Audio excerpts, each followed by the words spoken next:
Hello, hello, hello, everyone, and welcome to MiceTube Live. Dusty Sage here. I am joined today by the lovely Chloe and the equally lovely Bill. I just have to Thanks for lay it having out us. there, Bill. and once again, Bill is putting us to shame with his professional quality studio, while I sit here in the MiceChat mansion with just things stacked on shelves, and Chloe sitting in a closet somewhere. My office is very dark and messy behind me, so I just Well, it's a great look. I'm going to start doing that too, because then I can just have this glowy look on my face. We have a lot to cover today, and it's a super exciting podcast because Disneyland reopened, and I got to go and actually walk the main street, empty Main Street, and ride the rides that had 10-minute waits or less, although some had longer waits. We'll talk about that. And Bill, you got to ride the new VelociCoaster. And Chloe, did you ride it today as well? yeah. Oh, so we're going to have stuff to talk about there. There are a couple of other new rides that reopened that we're going to talk about. Berry Tales at Knott's Berry Farm and the new Secret Life of Pets at Universal Hollywood, as well as a new Jurassic World ride for Hollywood too, kind of, sort of. Not really new, but new scary things. We'll talk about it. So much to do. We're going to start today by talking about the reopening of Disneyland, and where you all follow, I know you were following along because you were helping with our MiceChat coverage from afar. Bill and Chloe are both located in Orlando area, and of course I'm in the Anaheim, California area. So we cover the country from coast to coast here at the MiceChat, and that was my ears. When you're an old man like me, you need to use the AirPods to hear anything. So you all can still hear me? Mm-hmm. Oh, absolutely. Good. We're going to start off with Disneyland because that's what everybody wants to hear about. And I know we've got people on the stream right now. And if any of you have questions as we go along, please let us know. And Bill and Chloe will stop me if there's a really good question there that we need to answer. But we always appreciate hearing from you regardless. So for sure, leave us comments so we know how we're doing, or if you can't hear us, or if you think we're wrong, or if you're really excited about what we have to say. First and most importantly, if you want to go to Disneyland and you think that it's probably all booked up and so you'll just wait, no need to wait. There are reservations available to Disneyland every week through the reservation period. And it sort of reminds me of the opening of Disney World. And Bill and Chloe, remember back when Disney World reopened in July of last year? It seems like so long ago now. And everybody thought it would be booked up solid, and those first few days were, and the Passholder previews were. But then you could get in kind of whenever you wanted.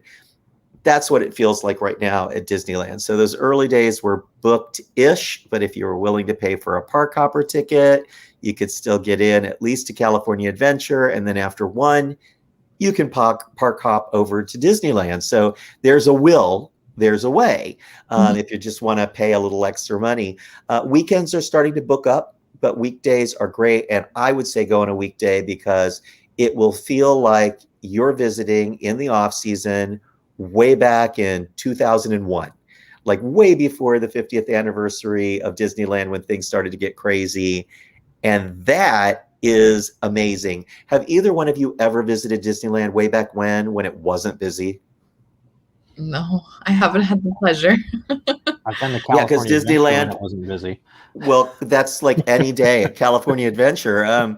But way back in the day, like when I was growing up, in the off season, like in January, before spring break and after spring break, anytime other than summer or the holidays was dead during the week, and weekends would fill up with locals.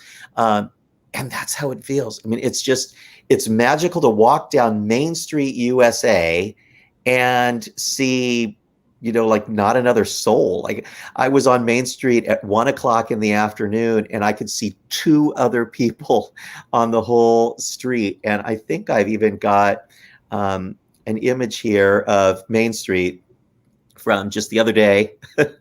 And So there's the relaxing. horse-drawn Yeah. carriage.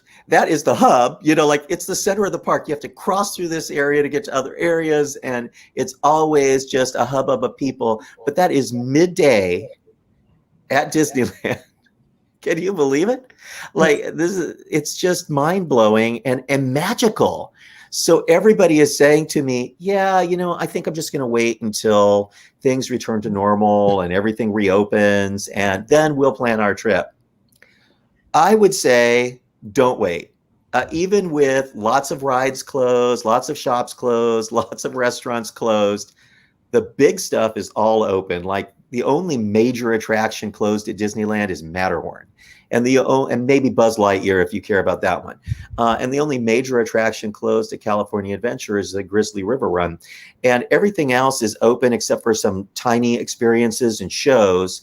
And even Tiki Room is open. Haunted Mansion is open. Pirates is open.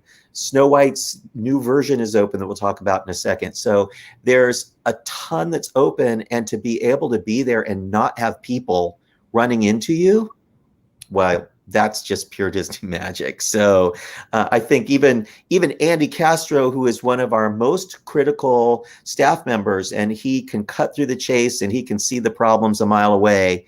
He left the park on Friday, opening day, April 30th, and he said, that was the best day I've ever spent at Disneyland.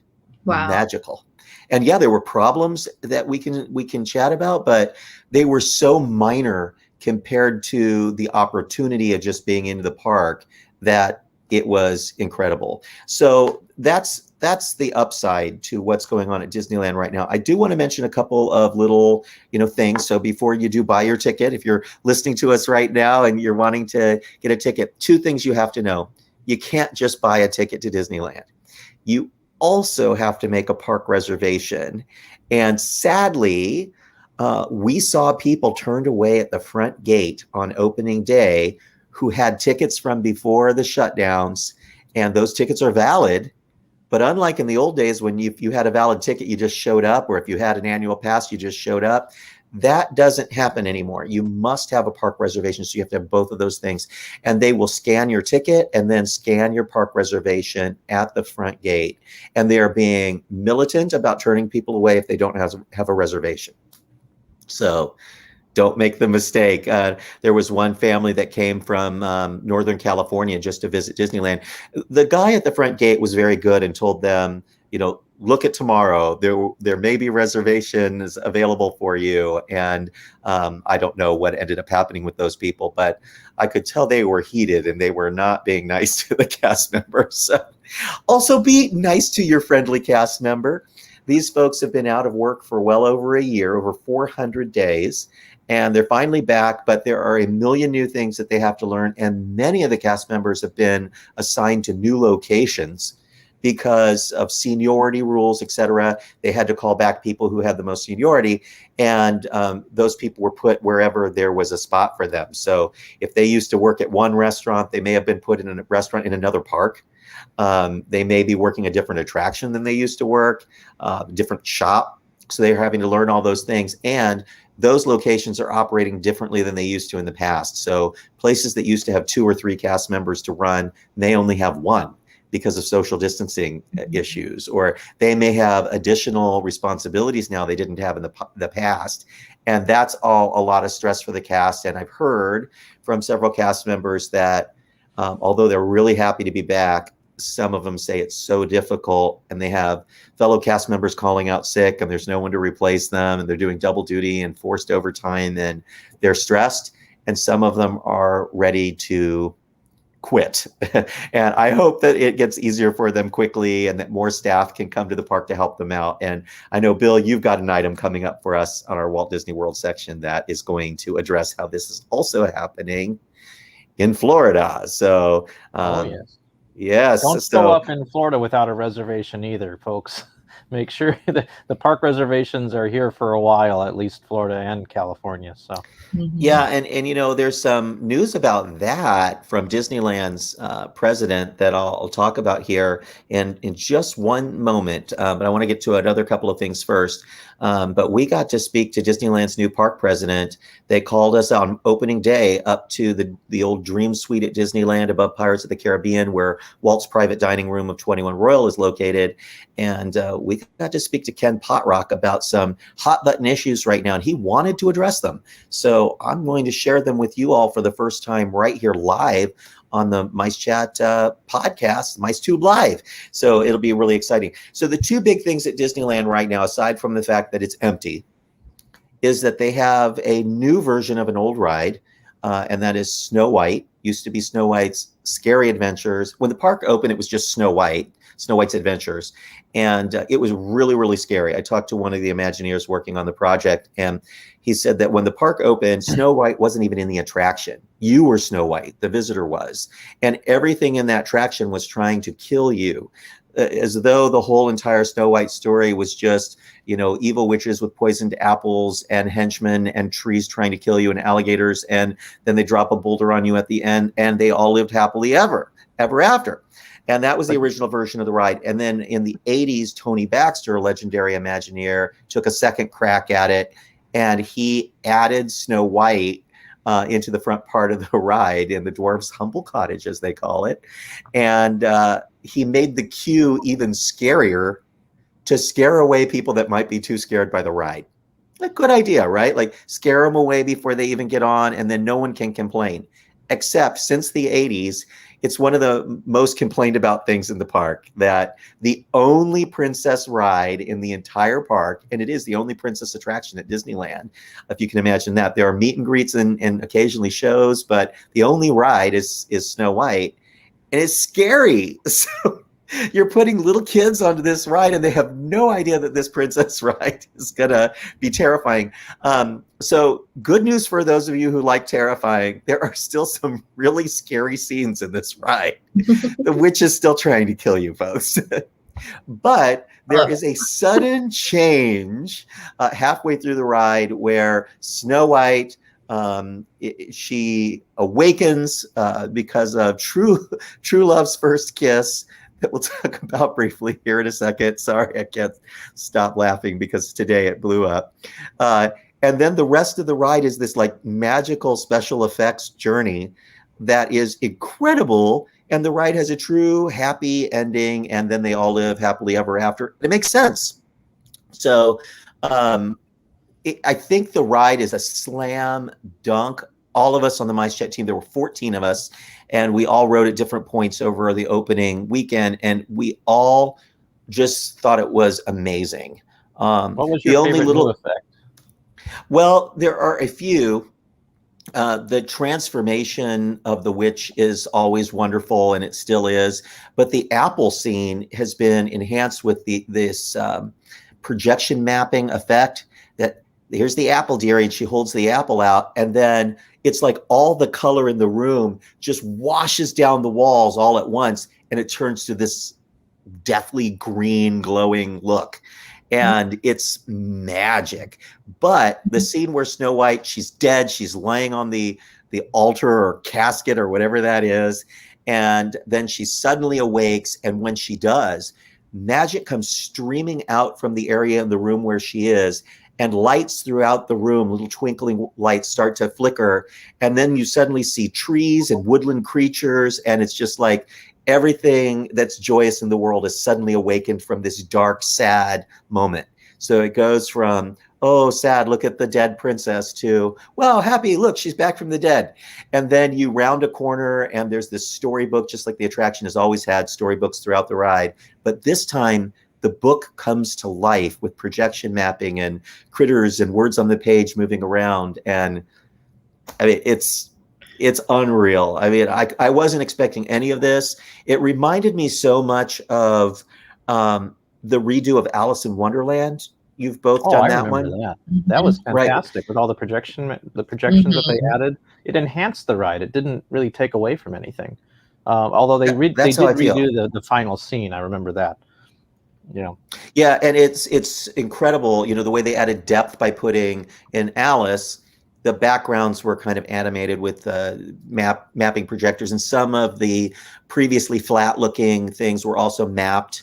and it just made everything look incredible and extra magical. And that's what they've done to Snow, but taken it up a few notches because it's a really short ride. I did hear, and this will seem weird, and everybody always says, you know, they've sped up the ride or they've slowed a ride down.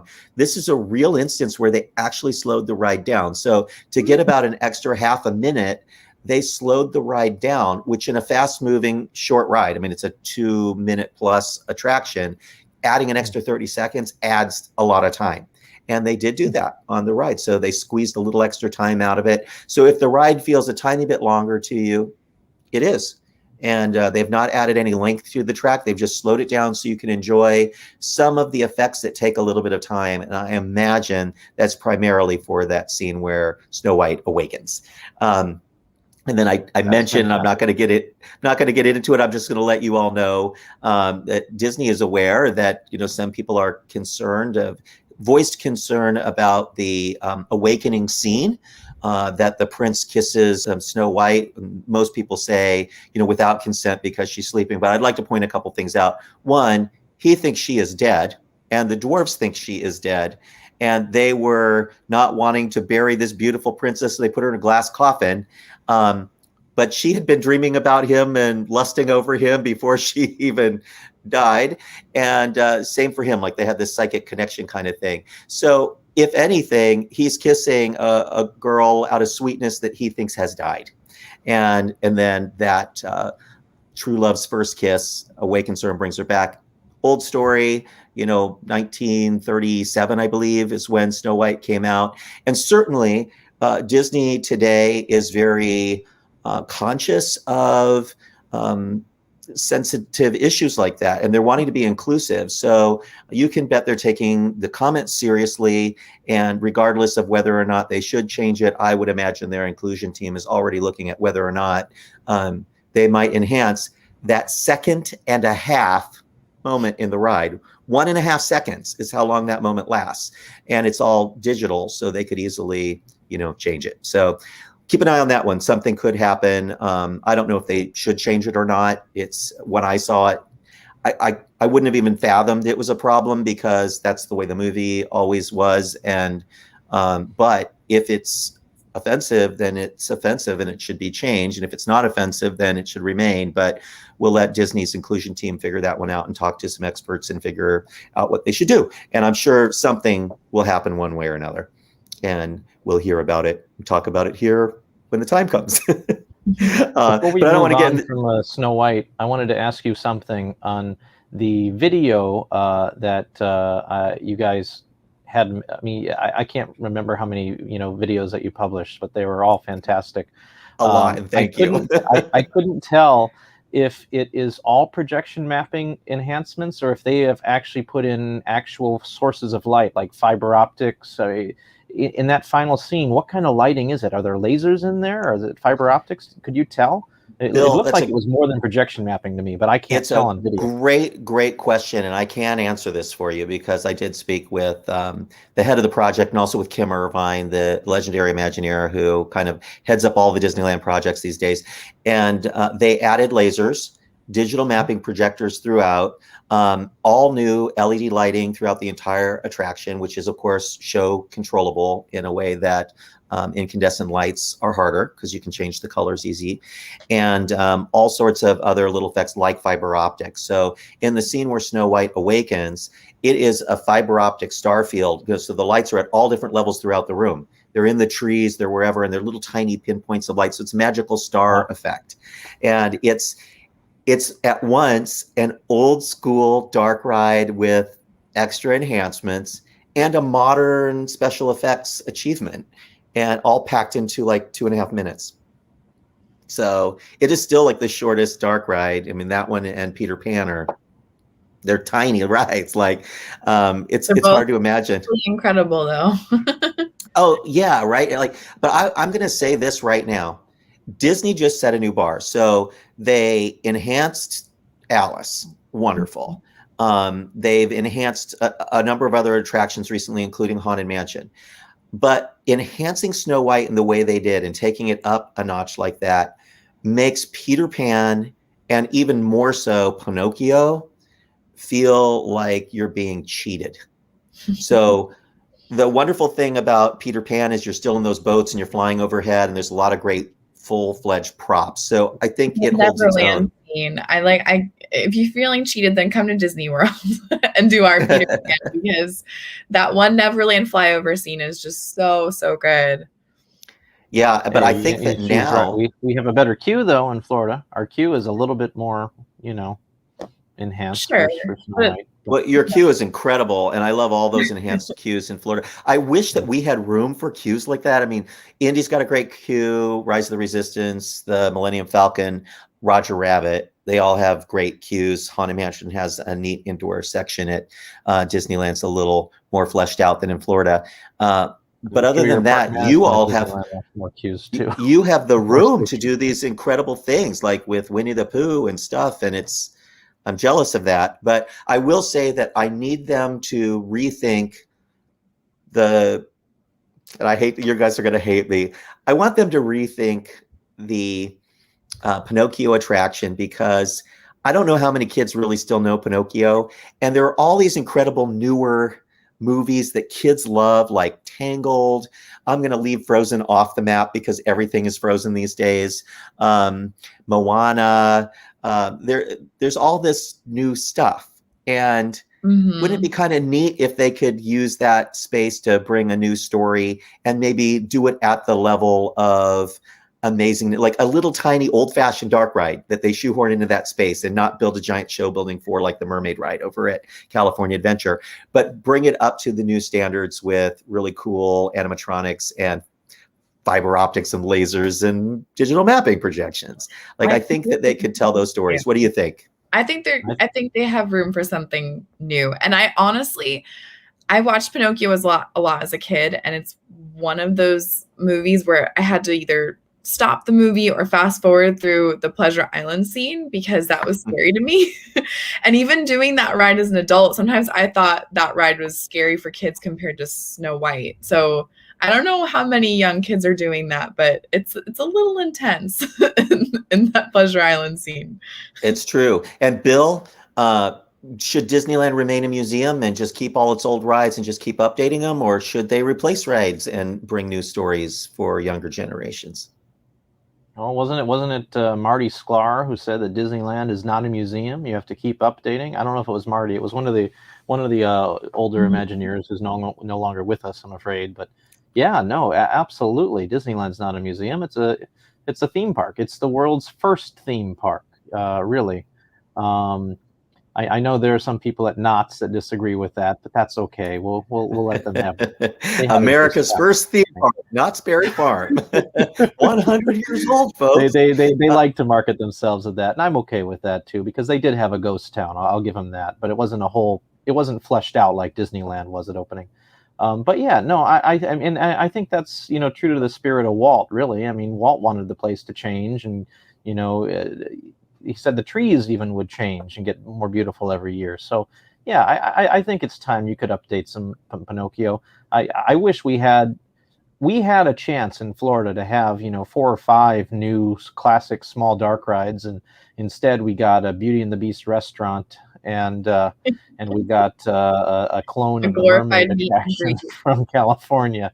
And yeah, I really want to, personally, I want a Tangled dark ride. I want a Sleeping Beauty dark ride. I want an Aladdin dark ride. I love the classic dark rides, and I think they need more of them. So anyway, and that's just me. So yeah, no, I agree. And going to hell in Toad is too scary for kids. Oh no. I mean, there are a number of things there. I mean, both the Pinocchio ride and the Mr. Toad ride, and I know folks are going to flame us, but those are attractions that speak to my generation. And of course, I'm very fond memories, and I love them both. But they are both old technology attractions that could easily be updated with the gee whiz that the Imagineers have today. And I think kids today, with their video games and, all the competition from Universal and other parks, I think they expect more. And I think that those are both attractions that in the long term will likely see updated or swapped out with something new. So I appreciate your comment, Justin. And another one saying that they'd probably scrap Mr. Toad before Pinocchio. And I think that's, probably a good comment. And it's sort of a longer space. That one's directly underneath Alice. So it does limit them in how much noise that they can create and size, because they can't make too many changes with another ride directly on top. So those are the changes in Fantasyland. There was one other big change, and that is Haunted Mansion. And I will tell you that I was very worried when they said that they were going to make changes to Haunted Mansion, because that is a classic, but they've been doing little things over the years, like, especially in Florida, they added the bride in the attic with the hatchet, and she's digital projection, and they've made enhancements like the new Hatbox Ghost, which is awesome. In Florida, they added a kind of fifth dimension MC Escher type room with the footsteps on the ceiling and the stairs going every which way, which is really, really cool. And some blinking wallpaper and the 3D audio in the stretching room. So Mansion seems to be like a playground for the Imagineers. And Bill, you probably know that Imagineers, the first two rides that they always want to touch when they're given a little bit of authority is Pirates and Mansion, right?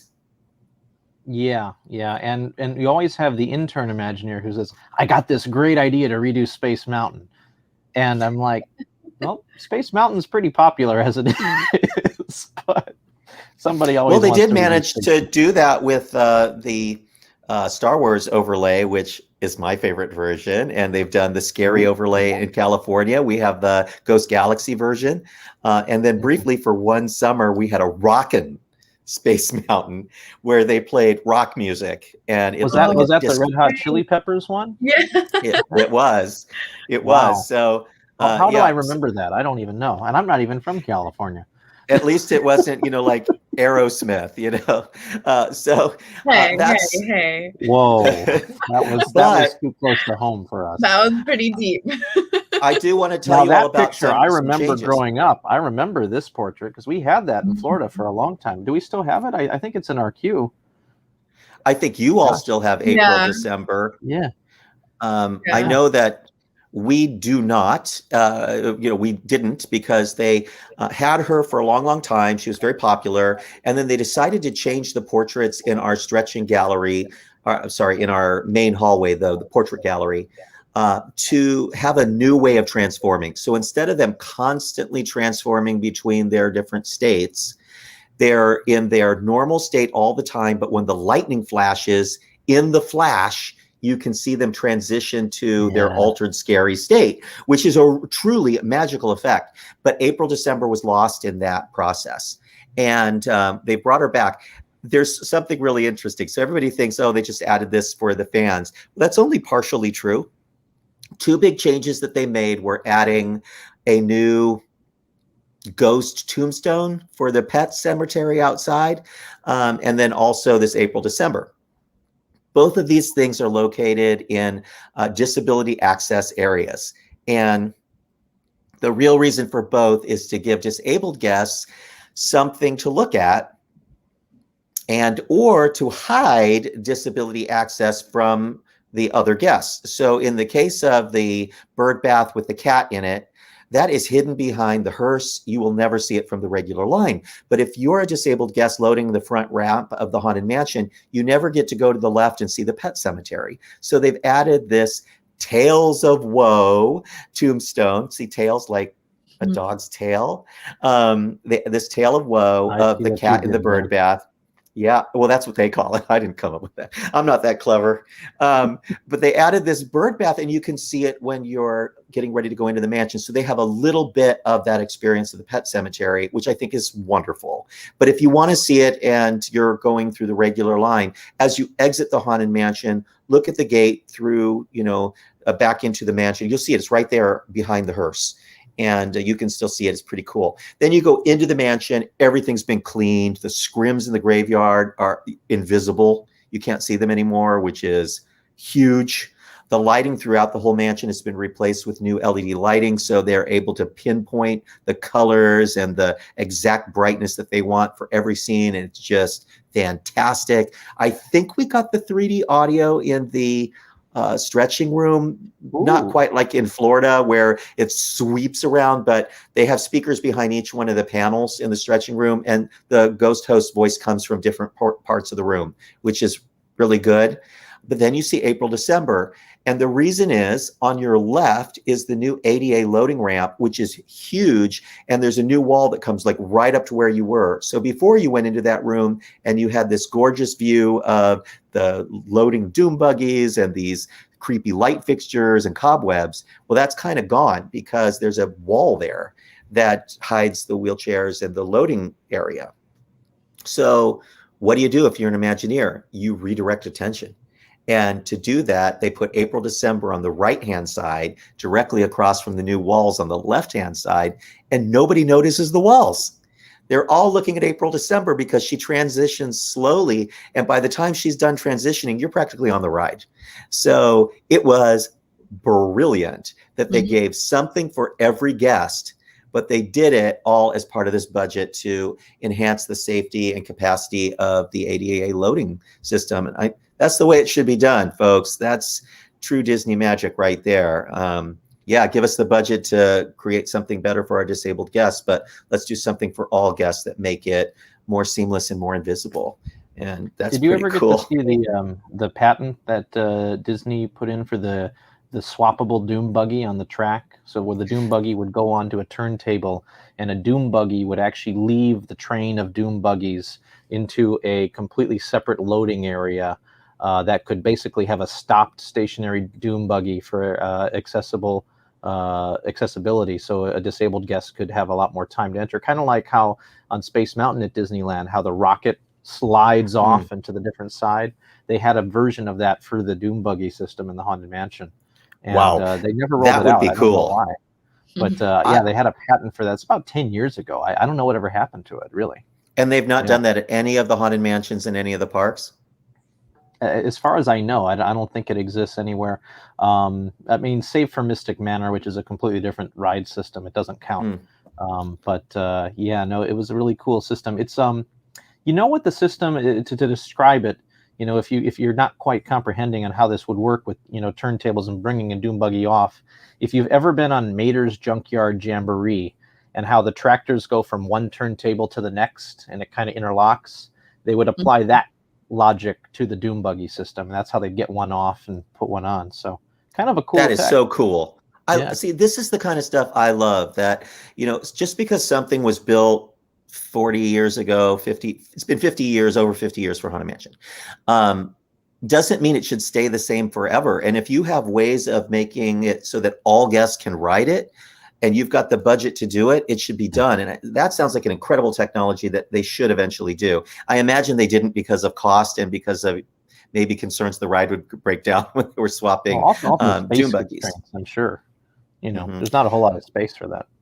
We have a great question from Jason Allen, who wants to know if they restored the hidden pet cemetery on the side of the mansion. Now, most of our listeners probably don't even know there is a hidden pet cemetery. Have either one of you ever seen it? Not I think you showed it to me when I was there. When I was probably about 10 years ago. It's been a while. The cast members are going to hate me for even bringing this up. There is, in fact, a hidden pet cemetery on the side of the mansion closest to Splash Mountain. And I don't know why it was ever built. There is a door back there, and I'm sure it was for alternate access into the mansion at some point. And there's a full pet cemetery there, and it's really cool. I did just go see it the other day, of course. I know one of the cast members that was working, and I'm like, hey, is the pet cemetery still back there? And she's like, sure, let's go look at it. And we did. It's not in great shape. It's not like they maintain it really well because guests don't see it, but it's still there. The tombstones of all the different pets, and it's some of the same tombstones you see in the real pet cemetery out front. So you still see the skunk and all of that stuff is there.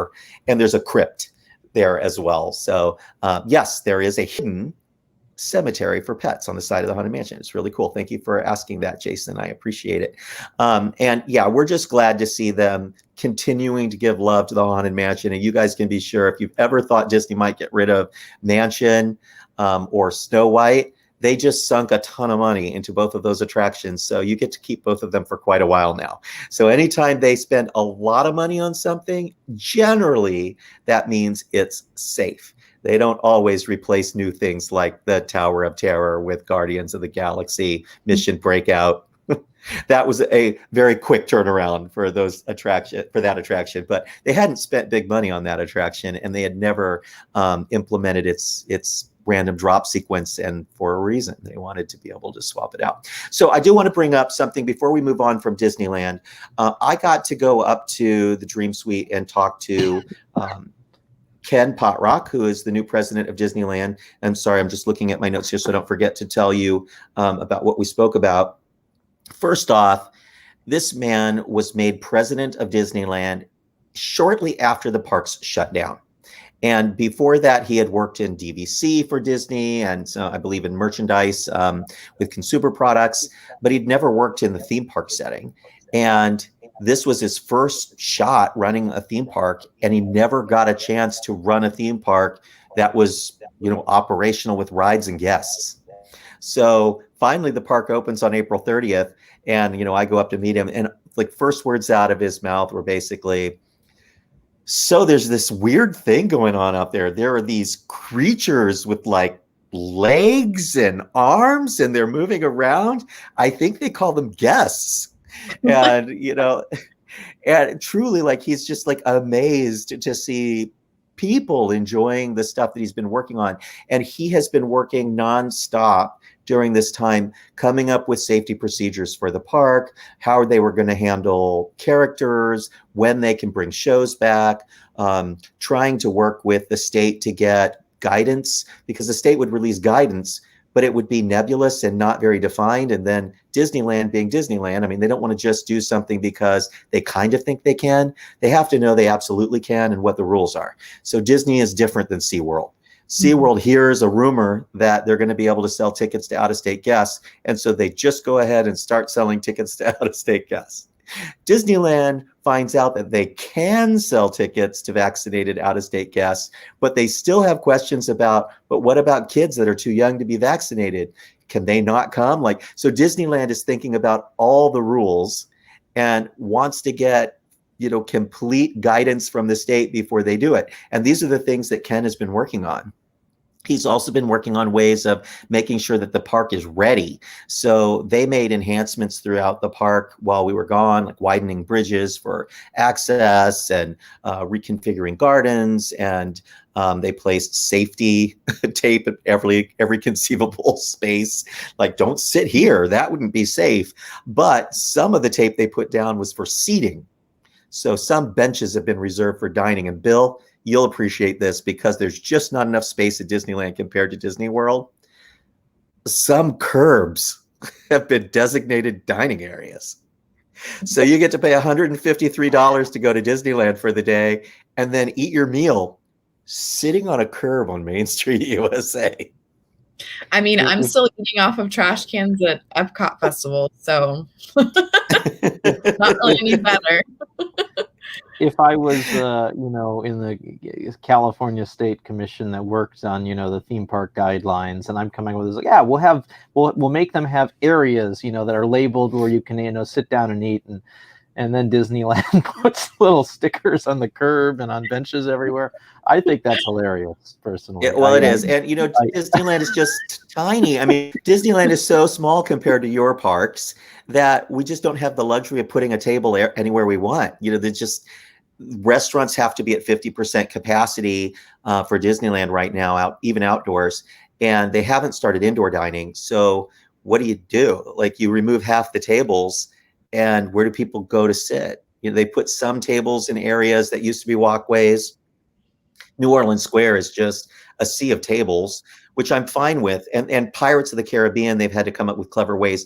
With 6-foot distance between guests and no indoor queuing, that means that guests are going to fill up not only in the entire regular queue, they spill out into the walkway all the way to the Haunted Mansion. But that's still only like a 20-minute wait because it's a 6-foot distance. Speaking of Pirates of the Caribbean, I have heard this, and I'm just very curious, if you know anything about it.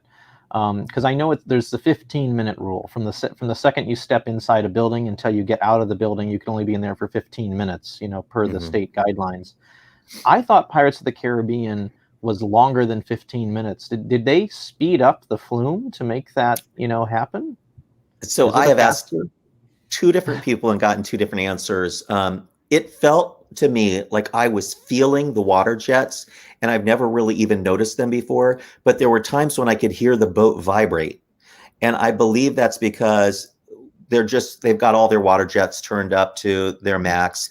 The other thing they've done is removed a lot of boats from the flume so that you don't back up inside, which is another reason that slows the ride down. And because they're not loading very many people into the boats, it's just 2 parties or 1 large party, but they have to leave 2 rows between guests. So if you have a single rider, they might put them in row 2, and another single rider, and they put you to the second to the last row, and then you go off with 2 people in the boat. Well, it just takes a second to load. And then a lot of the time they're leaving the other boat on the platform empty. So there's always 2 boats on the platform that load and unload. Pirates has huge capacity. Right now it doesn't, and which is one of the problems with the line backing up outside. But it also doesn't take very long to send the boat out. So you're not inside the building very long, and the ride itself did come in under 15 minutes because I did a video and it was about 13 and a half minutes. So I think that if in the past we thought it was about 15 and a half minutes, it has then definitely been sped up. But whether that's just because they're moving you through the ramps and loading quicker, or if it's because the water jets have sped up, but I would guess that they've got all of those water jets working and that they're all turned up to their maximum velocity. That's just my guess. And that is how that ride operates. Like you're not waiting for a bunch of boats to get back up. I remember you usually, clogged up there. We didn't back up at all.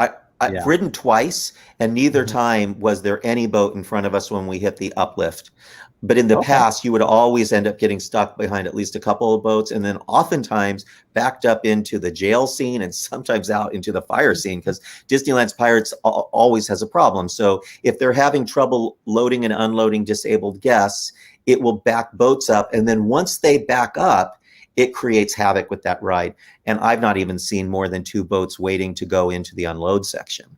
So they've really got it down, I think, right now. I did hear from one person that they did get backed up in the ride, and I would imagine that they took that seriously and let lots of boats go through without any guests to get it all caught back up before they started going again, because they're taking all of these measures very seriously. The only other attraction, too, that kind of come close to that mark are Rise of the Resistance, which is an attraction that is well over the 15-minute mark.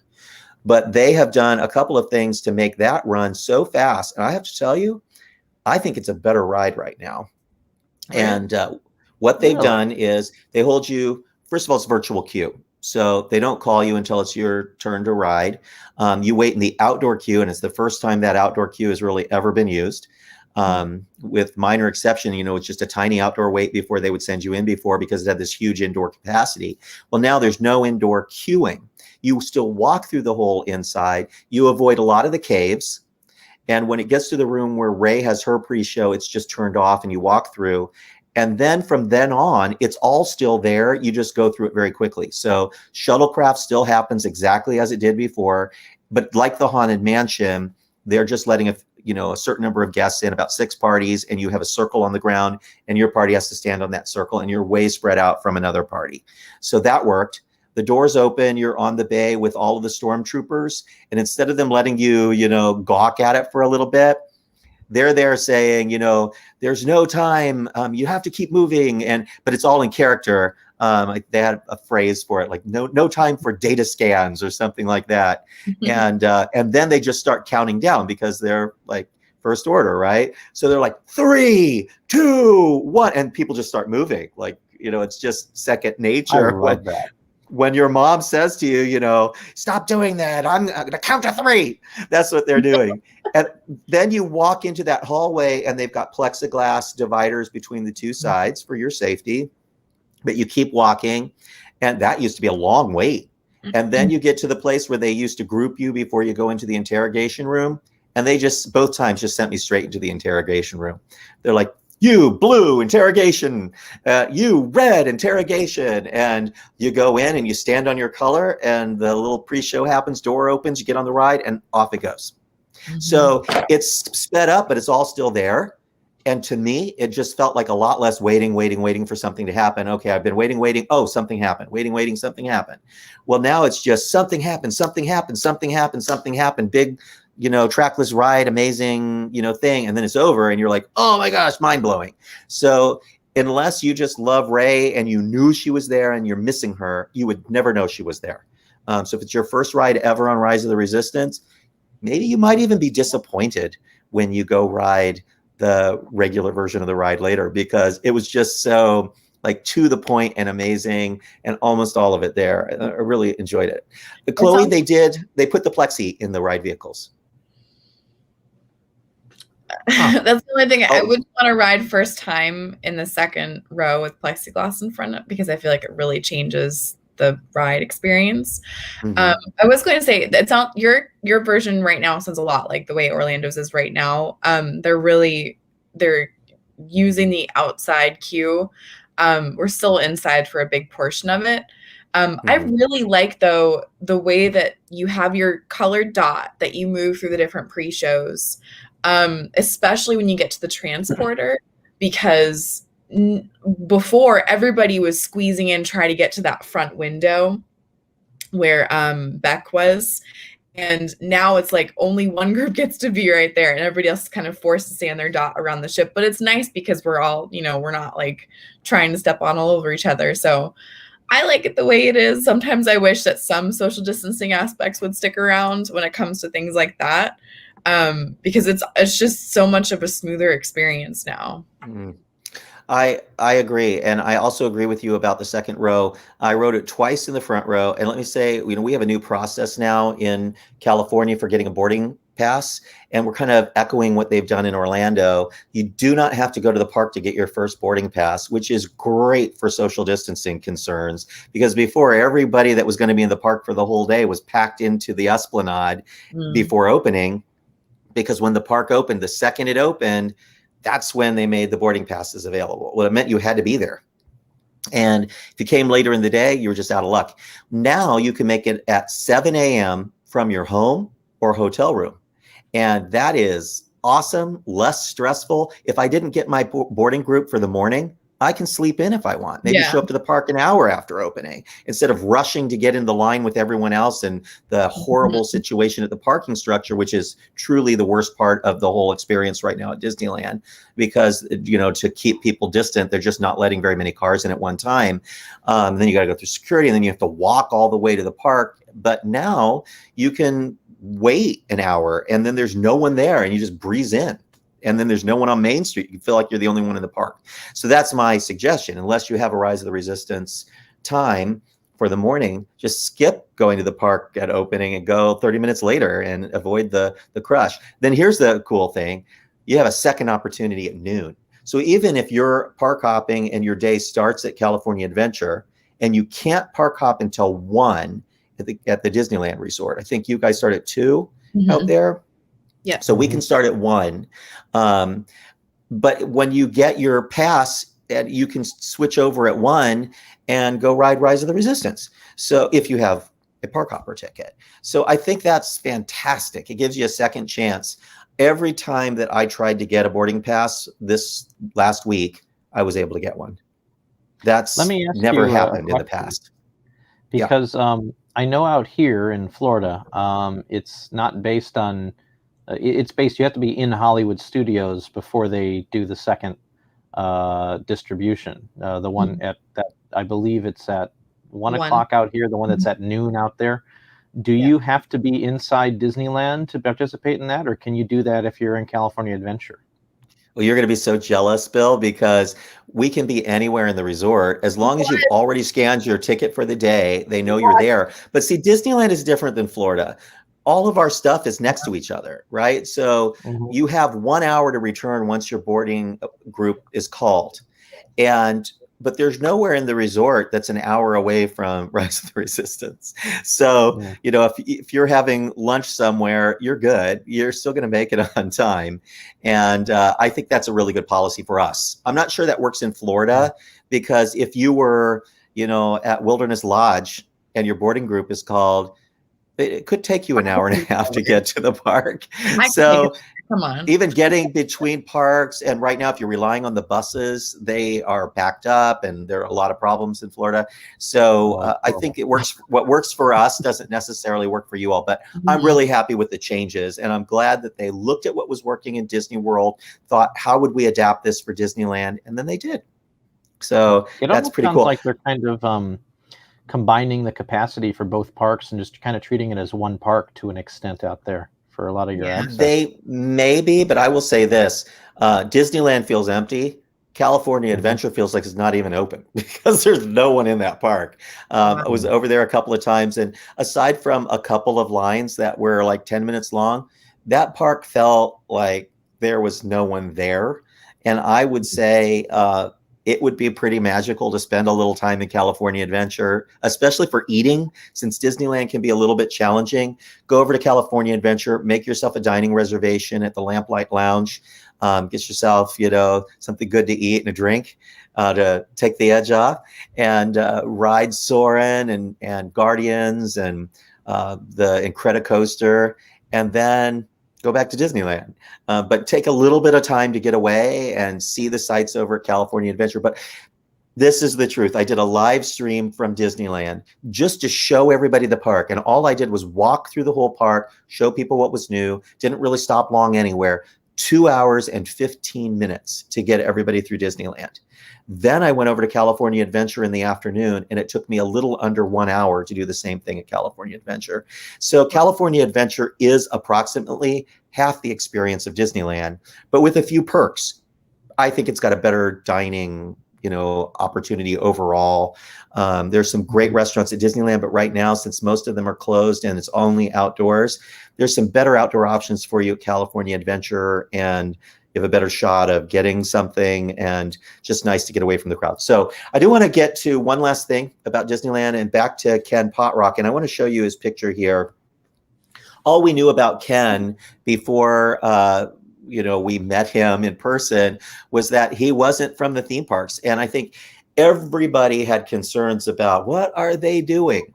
But there's a couple of things you all should know. And that is that some years ago, they combined the parks and resorts with kind of merchandise and experiences and other things in the company. So the company's been divided in half. There's television and movies on one side and streaming, and on the other side, everything else. So parks, merchandise, Disney stores, cruise ships, DVC, Alani, all that stuff, all in one big bucket. And because of that, those people have to move around if they want to move up, so they know how their entire business unit works. So you're seeing people from parks end up in merchandise, and you're seeing people in merchandise end up in parks. And Ken turned out to be a great fit. And the people I know that are working for him directly say he's sort of a breath of fresh air because he doesn't come from that park mentality. So all of that stuff that kind of over decades is just kind of built up, we can't change that because that's the way things are done, even if it's inefficient. Ken doesn't know any of that. And he's just having meetings and asking people, well, what would work best? And if it sounds good to him, he's like, let's do that. And, sometimes they check with Florida. I'm sure they're checking with Florida on almost everything, because his boss is Josh D'Amaro, who used to be Disneyland's president and then was Disney World's president, and is now in charge of parks, resorts, experiences, and consumer products. So his boss used to run Disneyland and really knows how theme parks operate. So I think the whole chain of command at Disneyland right now is pretty magical. They're making great decisions overall. They're enhancing things. They're not afraid to touch things that seemed like sacred cows in the past. And, he looked kind of like Ken, I hope you're not listening. Looked kind of like a Goomba to me. Like, I wasn't quite sure who this guy was. He just had a stern face.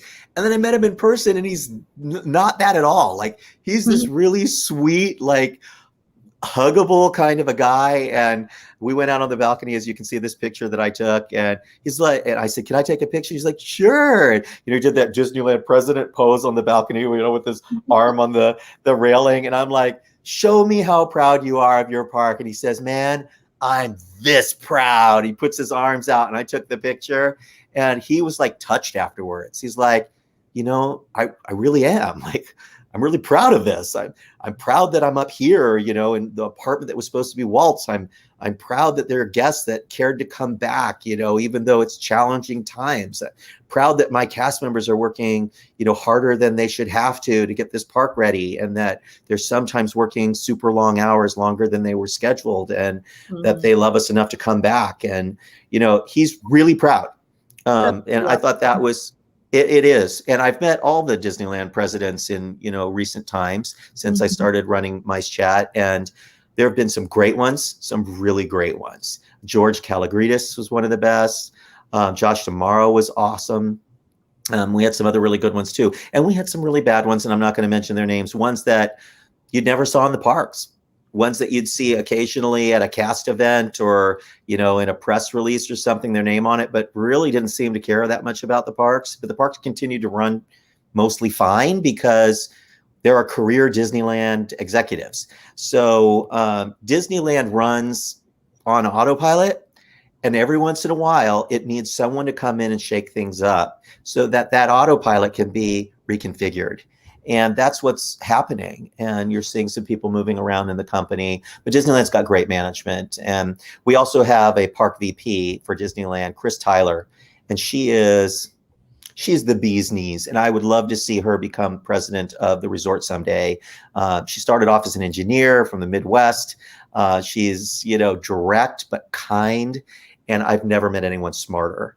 And does she love the parks? My God, this woman is always out in the parks and talking to cast and engaging them both in constructive ways, like I need you to do this and that, and also listening to them on what can be fixed. And she is responsible, for better or for worse, a lot of the Project Stardust things. She worked with Kim Irvine to figure out, if we have to enhance, this walkway and remove this planter, what can we do to make it magical for people?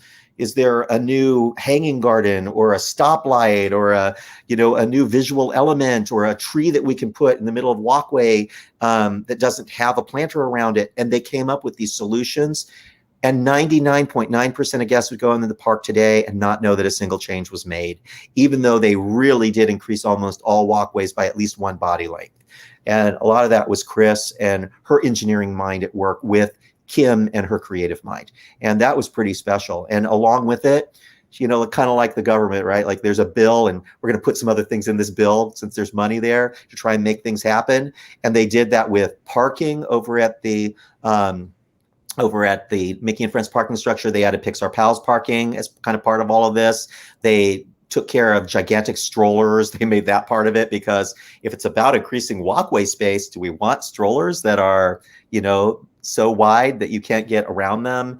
And they did, some things. So they still allow strollers, but now they have limits on how wide they can be and can't bring wagons in and things like that. Was all part of Project Stardust and making Disneyland more comfortable. And then, of course, just as they're finishing this project and leveling curbs around the hub and things that make it easier to walk around, pandemic happens and the park shut down for a year. So none of it's needed. And now they're doing park reservations, which is part of the rest of Ken's story I want to tell you. And park reservations mean the park's probably not going to be crowded like that, maybe ever again. Because two of the things Ken did, one, he believes that Disneyland the way it is right now with reservations is more enjoyable. And he says, we're going to have this for a while, maybe forever, but we need to make it easier. So instead of having a separate ticket and a separate reservation and two different things that you have to scan, it's going to become, in the weeks to come, not too long, one thing, one simple step to reserve your day and what park you're going to go to, and one thing to show at the front gate. The other thing he wants to do is use technology to make all that easier. So the Disneyland app is going to be able to hold your park ticket, your reservations for your restaurants, mobile order, the wait times, your virtual queues for Rise of the Resistance and for the new Marvel Land. You'll be able to unlock your hotel room. A lot of the things you all can already do in Florida, they want to do at Disneyland, but a slightly different way for our crowd. And he wants to make it easier for guests to navigate the parks. Not all of you are going to agree with that. Some of you, I can almost hear the comments now, are going to say, but I don't use a smartphone. That's harder for me. And I know, Bill, you've got a comment regarding the folks who don't have a smartphone and how Disney really thinks about that. Go ahead. Well, I know that Disney recognizes that the vast majority of guests have someone in their party with a smartphone. And if you don't have a smartphone, then Disney's solution is go to guest relations, they'll help you. But it's right. That small amount of people don't have a smartphone that are visiting Disneyland at this point. And honestly, if you don't have a smartphone, you're probably not as much of the part of the demographic that Disneyland is aiming for. Sorry, guys. Disney's still trying to make some money. I mean, I wouldn't say that you're not part of the demographic they're shooting for. They just want to push you to get a smartphone. And I know that they did talk for a while about having some kind of rental devices like iPod Touches that you could use the Disneyland app while you're in the park, but it just doesn't work, and it's not worth the hassle because you still need to make your boarding pass at 7 a.m. before you would get that rental device, and you really should book your mobile order before you even leave home for the day so that your day is set before you ever step foot in the park. And you can do that, by the way. You book your mobile order before you ever get to the parks. So I get it. And I think you're partially, right, Bill, that you should just be prepared to have this. Make sure that somebody in your party has it, or just know that you don't need any of those things. Rise of the Resistance is not important to you. You don't need to make a mobile order because you're going to bring your own food, or you're going to leave and go to downtown Disney and eat at one of the restaurants in downtown Disney. Then you don't need to worry about it. But if you do, then you should maybe think about getting a cheap smartphone that can download the Disneyland app and have that for when you go to the parks. And there are phones out there that are cheap, folks. They're $40, and your cellular carrier practically pays for most of them now. Some carriers do. So, give it a thought. And then finally, I want to mention one last thing about capacity, and that is they took a look at Disneyland, which is so tiny, and unlike Florida, that was able to keep its Passholder program because there's just not as many locals that in a short distance that can go every day. Disneyland realized at 25% or less capacity, and they are at well under 25% capacity, according to the park president. It will take them quite a while to staff up enough to be able to get to 25%.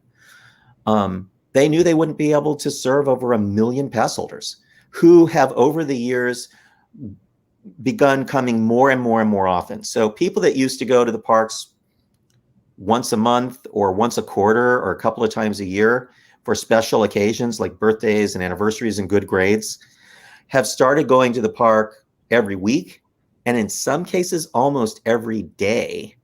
And at less than 25% capacity, it was going to be impossible for Disney to make money to be open at less than that capacity with pass holders. So they sunsetted the program. Gone. Pass holders upset, sad, mad, never wanting to go back to Disneyland again until the passes come back. And I know that Ken made some comments the other day on a D23 podcast where he said, we had to sunset the pass holder program, but we hope to have some exciting news for you at the end of the year.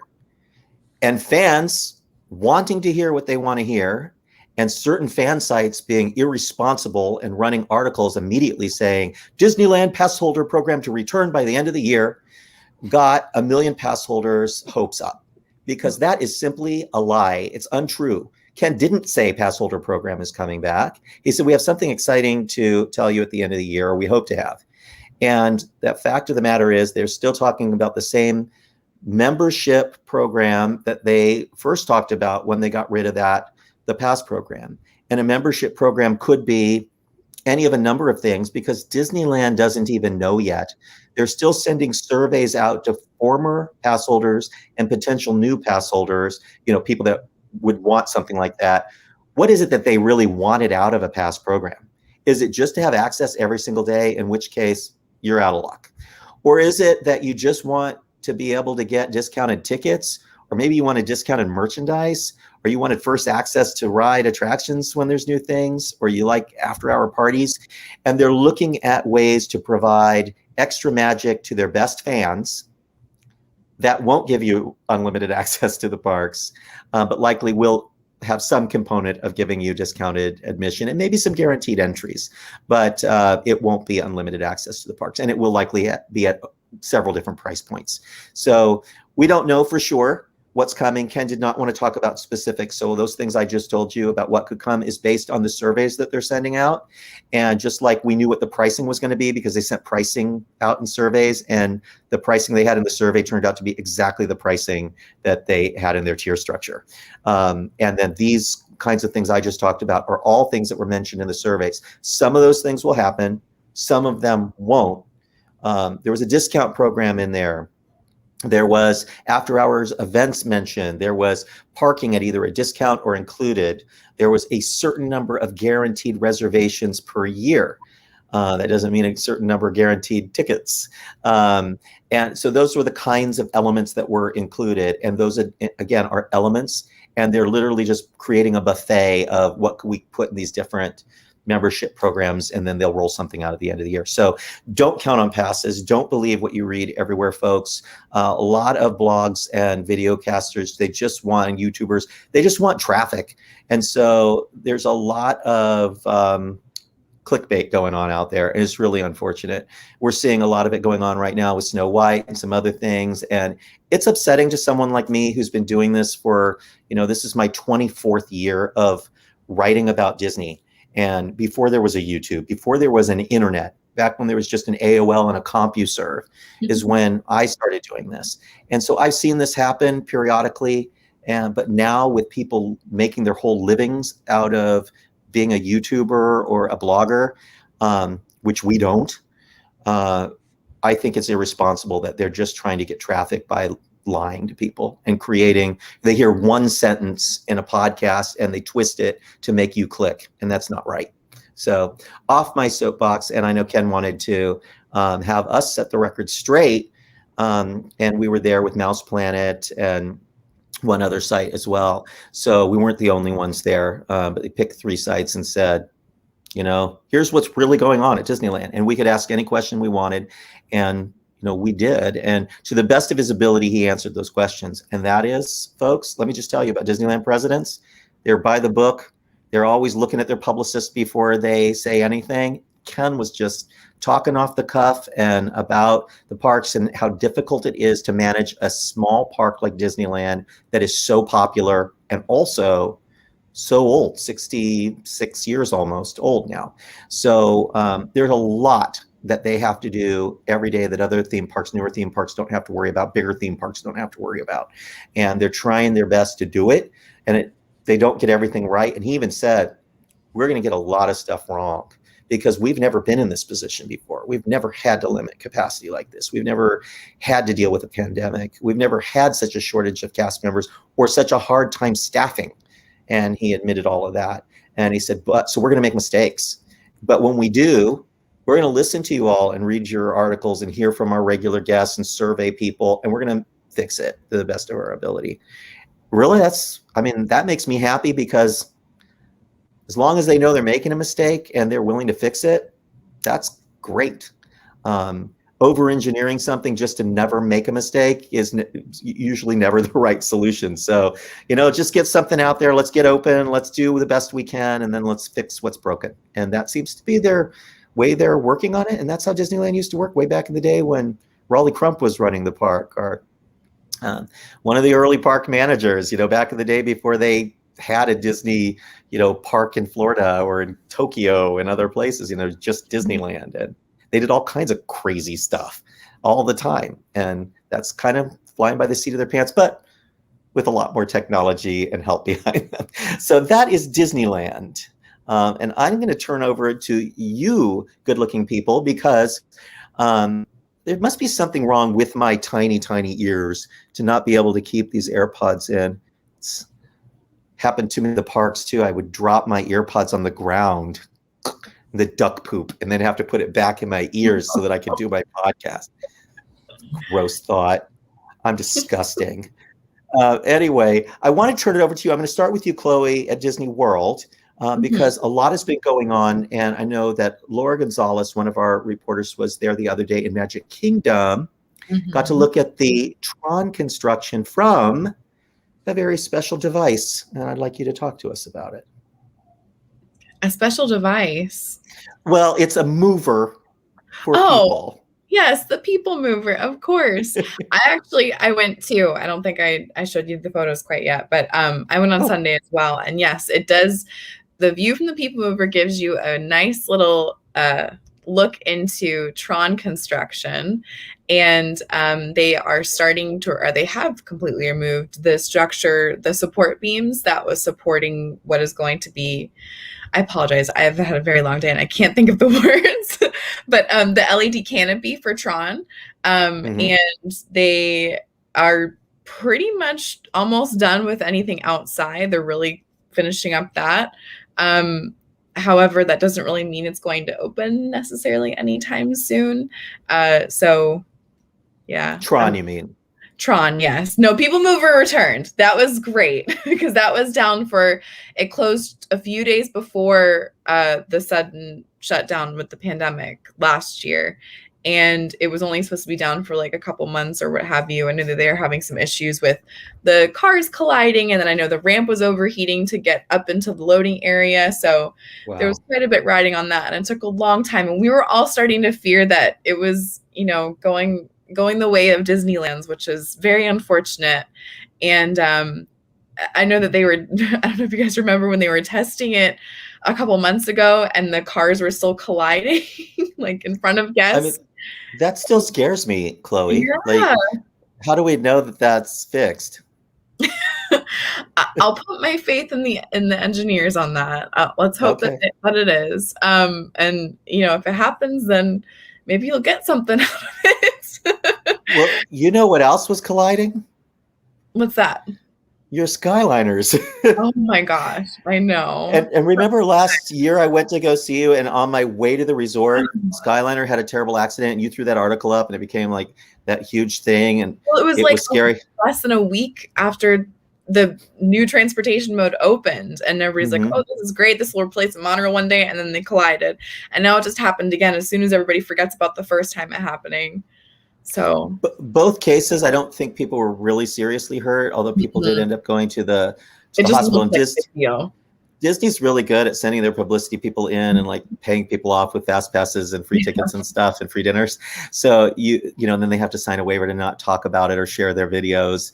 But they claim that nobody was injured. But it worries me that these big things that move really fast into the station and then slow down suddenly are colliding occasionally. So I hope they work that out. Bill, to be fair, they're not colliding on the fast part. They're colliding. What's happening is one of them is getting stuck and the other one's getting forced into the other one, which makes it kind of push up onto it, and that's what breaks the glass. And then somebody hits the e-stop, and then that's as bad as it's getting with the Skyliner. So I don't want to paint a picture of, you know, one vehicle coming in at full speed. That doesn't happen with this. It's very late. I'm glad to hear that. I'll say I haven't been on the Skyliner yet because it was either a day that was so hot that my fear was if it stops and it's 105 degrees and 100% humidity in Florida, I don't want to get stuck on it because it doesn't have air conditioning. That's the first thing. Or it's lightning in the distance and I just don't want it, you know, to hit me. Although they stop it, you know, before lightning gets in the danger zone, or they're supposed to.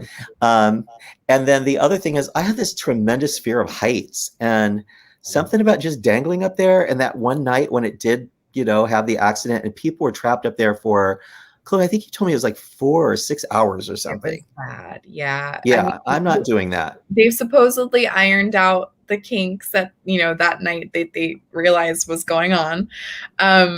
I'm also afraid of heights, and I do pretty well on the Skyliner. It's very relaxing, and like almost every time I have a rise or resistance return that I'm waiting for my boarding group, I take the Skyliner over to the Riviera, or when park hopping, you know, after 2 p.m. I go over to Epcot or something, because it's so nice and breezy and lovely. I love it. Well, I'll do it with you. I mean, if there's somebody there to talk me through it, okay, Dusty, it's time to jump. Then I'll be fine. Bill, I wanted to to touch base with you on changes coming to Epcot. And I know, Chloe, you've got a lot of thoughts on Epcot too, so we'll have time for both of you. Yeah. But there's two things going on right now at Epcot. One of them is very science fiction-y looking to me, and I'm still perplexed at what is all this equipment going on in World Showcase Lagoon, and why are they ruining our view? Well, it's all preparation work for the new nighttime spectacular Harmonious. If you there's a picture of it there. I took that one. I liked framing the Italy pavilion in the middle of the thing. I think that the stuff looks hideous in the middle of the lagoon park there all the time. But what Disney has told us is that there will be fountains that will make it look nicer than it does now. So maybe, I don't know. I haven't seen the fountains on yet to know exactly what that'll look like in the daytime. But these things are permanently docked in the middle of the lagoon. It's not like Illuminations, Reflections of Earth, where the barges would come out every day and then they'd go back in. No, these are there permanently stuck in the middle of the lagoon. So that's a very big different piece there. So I'm hoping that those fountains will cover it up. But yeah, there are a lot of eyesores. You can't take the photos perfectly clearly of the lagoon anymore at any point. Yeah, you can't see it from one side to the other. Chloe, they did do a test of the fountains the other day. Did you see the pictures of that? And it's just like Stargate fountains. I don't doubt that the fountains in the show will be lovely. However, I just think it's very offensive that they took away our sweet lagoon view. It's just, I can't get over it. I can't get over it because you used to be able to look around the World Showcase and just the serene lake that was there. And now it's this huge compass looking thing. And it's just, it ruins the whole Epcot view of World Showcase. And they keep adding more of these floats. I think they're all out there now. And some of them just look like a giant half circle. And then there's that one Stargate thing that looks like it's from some alien creatures are going to come flying through the middle of it. Poster in the middle of the water. It's like this inversion. It's really weird. We're going to see like Doctor Strange, do his thing around it and walk through, and somehow that'll. I don't think so. I'm not really saying that, but the show is supposed to be Disney music, but in different languages, and I don't know. I don't know if I'm sold on that. I really was a huge fan of Reflections of Earth because that was a message of peace and harmony and optimism for the future. It felt more Epcot-ish than Disney. Than just using Disney songs. Languages. Yeah. So I can't remember what the name of the first version of the show was. Bill, you might know, but it was the same idea as the Reflections of Earth, but they had songs inspired by each one of the country, but they were mostly classical music. And then they would light that country up, and there was like a little animated light thing that would happen on top of most of the pavilions. And that was the version that I grew up with and really loved. Illuminations. Yeah. The original Illuminations started in the late 80s. And the original Illuminations went from the late 80s all the way until 1996. And they also had a holiday version. The entire show was called Holiday Illuminations, and that show was fantastic. Sandy Patty, Walter Cronkite, which eventually ended up in the Peace on Earth finale. They even had a Hanukkah number in the middle of the show, which was really inclusive for the time, because that was there was very little to do with Hanukkah in the parks at that point, so that was really big. And then in '96 they had another version of Illuminations for the 25th anniversary of Walt Disney World. That was received very poorly, and then they swapped it out to a version that was more classical music again, because the '96 version, Illuminations 25A as we call it, it actually ended with Circle of Life from Lion King, and people did not understand that. But we got a brand new recording of the Epcot anthem out of that show, which was fantastic, for years. Although now they've just, I think it was last year, they announced they have a new Epcot anthem that they're going to use. So, yeah, well, Epcot's changing. So, and then Reflections of Earth came out in 1999, as you probably remember more recently. So, well, you know, the old show was so great, and I'm sure this new one's going to be wonderful. And like Chloe mentioned, though, the problem is leaving the equipment out on the lagoon during the day. And one of the things magical about Disneyland's version of Fantasmic is during the day, you're just on the rivers of America. You're either on the New Orleans side or on the island or taking one of the boats, and you would have no idea that there's a show that happens that is so epic at night because it's all hidden. It goes down underground or it's hidden in boxes or what have you. And that's magical. The old version of Illuminations, Reflections of Earth was similar because the big main showpiece was brought out on a barge before showtime and all the little barges, and they were floated out from backstage. That was amazing. And I had heard that that was their original idea for this new show. And I don't know why it didn't happen. I'm sure it's budget cuts, but it's a shame. And I hope that just like, you know, they did that big giant new show for Animal Kingdom, and it was a huge failure with the fans on a lot of different levels. I hope that if this one isn't just amazing, that people force them to go back and tinker with it and fix the problem with leaving those floats out on the lagoon all day, because there was something magical about World Showcase. It's one of the most incredible things the Disney company has ever built. Next to Tokyo Disney Sea, World Showcase is the most spectacular because each one of those countries is such a loving representation of that country, and with employees there that are from that country for the most part, or were before the international program was suspended. We'll talk about that in a minute. But there's a magic there to World Showcase that doesn't exist in a lot of other theme parks anywhere in the world, not just Disney parks, but any park. There's an authenticity to World Showcase that I think this show kind of ruins. And I hope that the show itself is incredible and kind of helps make up for it. But I also hope it doesn't exist in this form for very long because I want my view back. But Bill, there is a great view that's happening at the front of the park. Oh, yes. Yeah. So if you remember, we had the old Leave a Legacy sculpture, and a lot of people called it a war memorial because when you walked through, it looked like, all these people had fallen during the Epcot wars or something.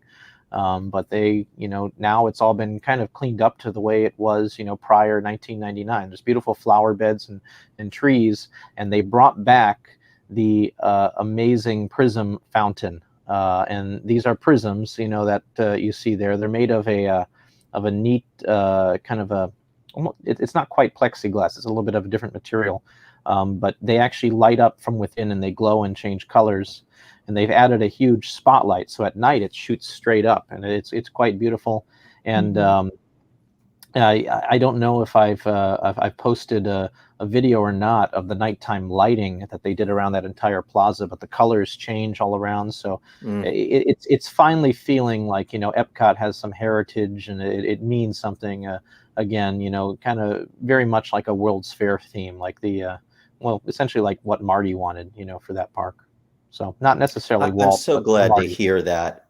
That's wonderful. And it evokes the early days of Epcot when it was so optimistic and futuristic looking. And I think that's great. I would love to hear I know there's new entry music, I think. Have you stopped to listen to it yet? Mm-hmm. How is it?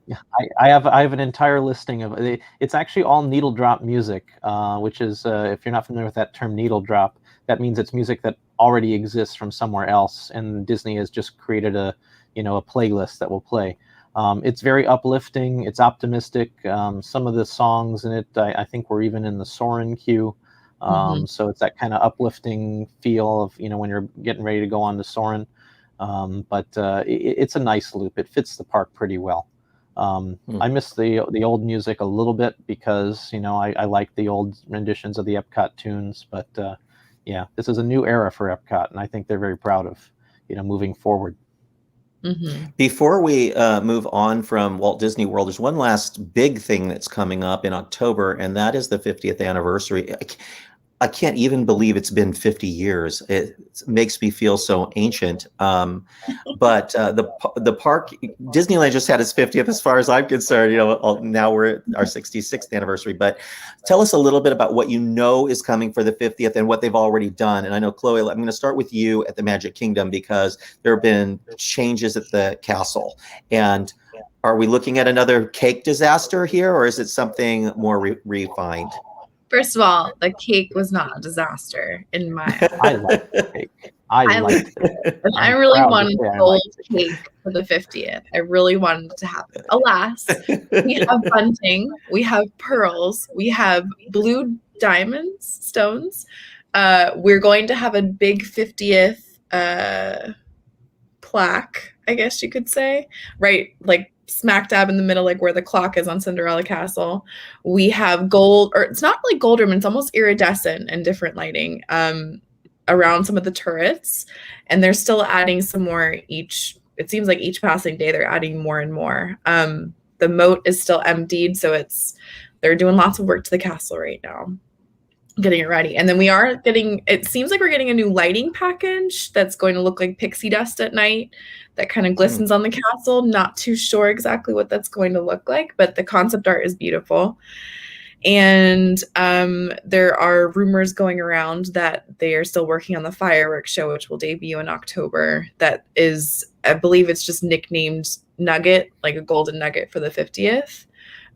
So a lot of people are wondering if we'll see Happily Ever After again or not, which is, I love Happily Ever After. But excited for fireworks to return eventually, because I mean, leaving Cinderella Castle at night right now is kind of sad without taking in a glorious fireworks show. So they have started testing fireworks again at night. Mm-hmm. Yeah, very early in the morning. I have friends that live north of the Magic Kingdom, and they are hearing fireworks, waking them up like at 5 a.m. It's not the best way to wake up, but that's really, fingers crossed, we might have fireworks again before the 4th of July at Walt Disney World. Yes. So that is awesome. I'm not saying that. I'm just hoping. Well, I'm going to add a little fuel to the fire here. And somebody asked a question about it early on, and it just wasn't a good spot for me to stop.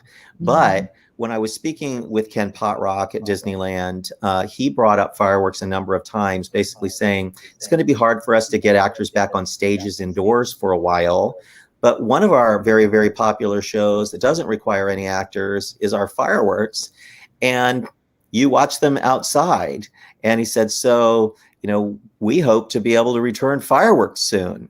And he brought that up not just once, but more than once. So I know that he's thinking maybe by summer, Disneyland will be able to do some version of a fireworks show outside. And if it's not centered on the castle, see, like most of the shows nowadays, you have to cram onto Main Street and look at the castle because they're projecting on the castle and onto the buildings on Main Street and the fireworks on the castle. So you really want to watch it there. Even if they do other fireworks viewing spots in the park, it's somewhat less than the Main Street experience. So I think if you just do away with that and go back to the original Fantasy in the Sky type show where they shoot fireworks off, but there's nothing happening on any of the elements inside the park and you can watch it literally from anywhere, I think then you could distance people out and have a fireworks show. And I wonder if they might temporarily want to do something like that in Magic Kingdom, or if it just doesn't matter because your park is so big and with the limited capacity, and maybe they could do fireworks. I don't know. What are your thoughts? I know in Shanghai they've resumed fireworks, and that's kind of the model that they're using for Disney parks around the world, because Shanghai is so far ahead. I mean, you don't wear a mask in Shanghai when you're walking around the park. You only wear it when you're in a queue or when you are inside in a crowd. And I think that'll eventually happen, when they feel safe to do so. But the fireworks resumed, and you're still waiting for a show, but they have little dots on the ground on where to stand.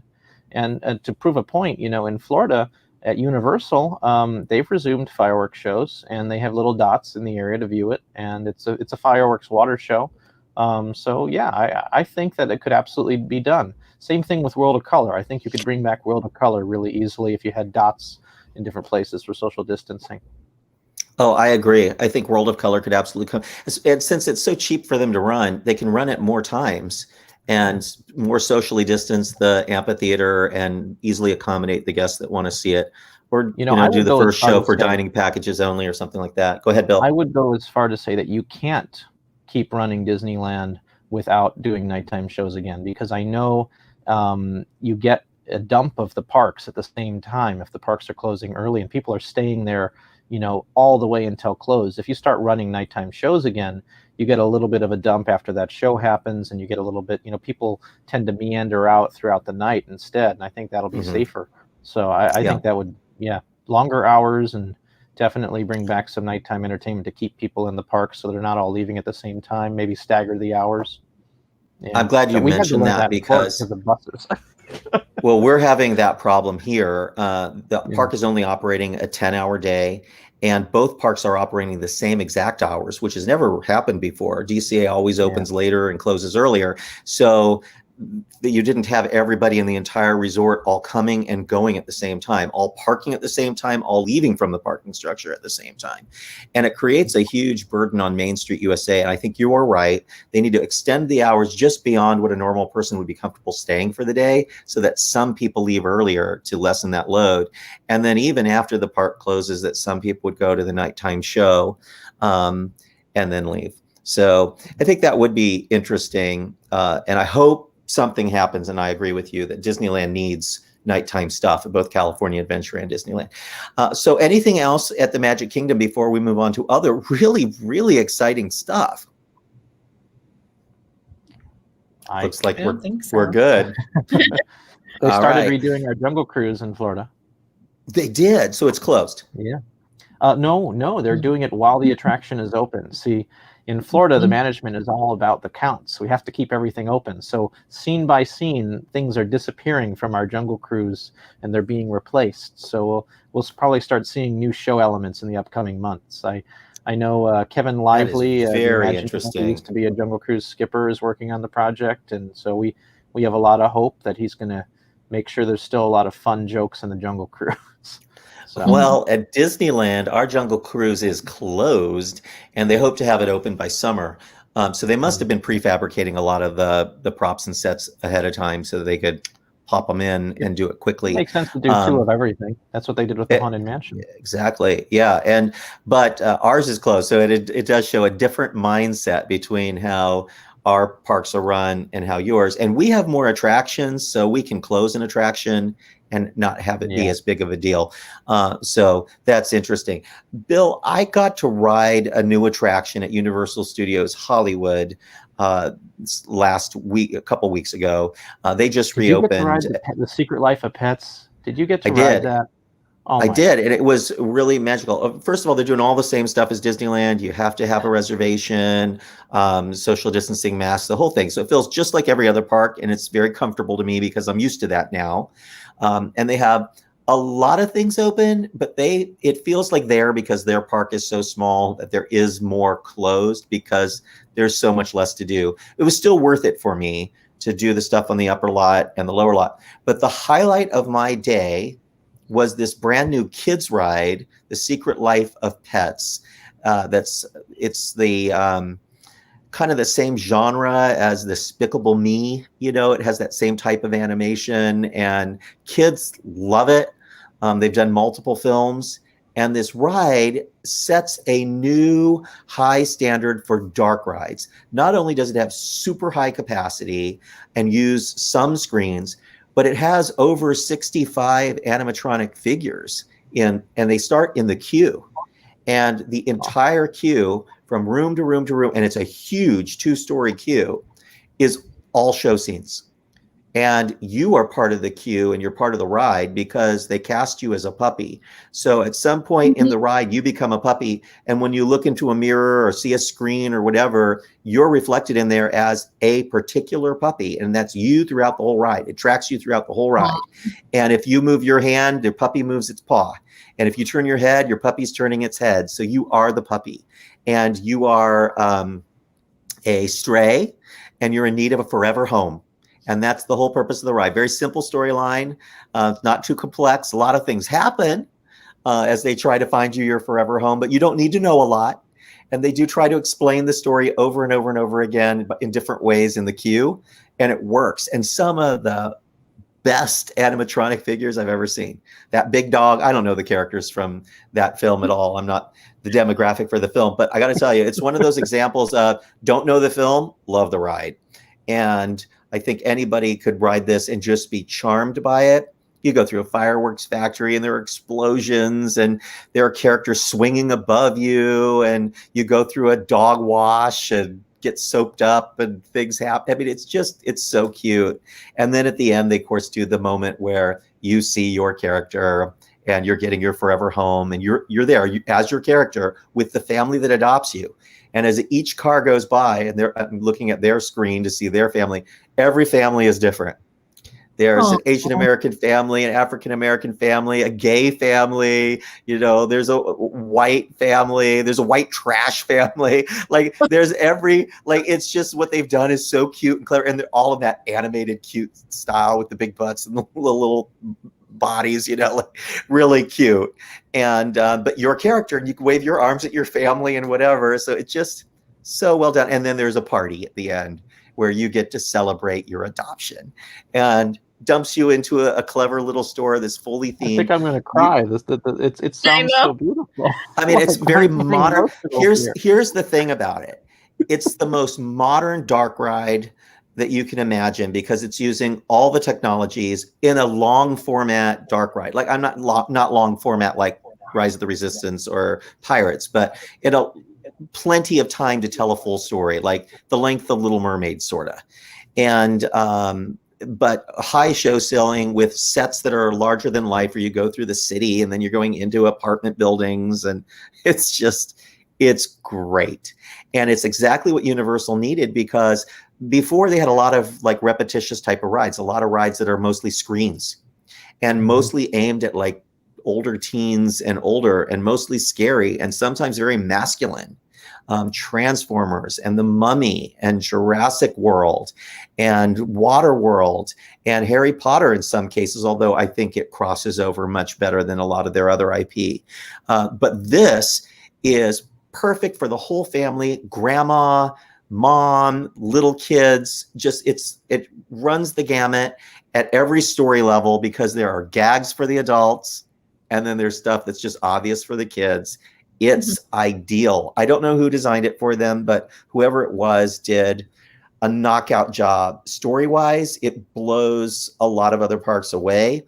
The fact that it starts in the queue, that they're doing a virtual queue system that is easy to use, just on every level. This ride has been thought out, and I can't recommend it enough. I would say get a ticket to Universal just to experience it and to see what the future of theme park attractions for Universal is, and likely the inspiration for future attractions at Disney and other places as well. And I do hear that while the ride was expensive, it was not a bank breaker by any means, and yet guests are going to love it, and it's high capacity. This is what Universal needed. On the lower lot, they have another newish thing, and it'll just take me a second to talk about this. Jurassic World replaced Jurassic Park.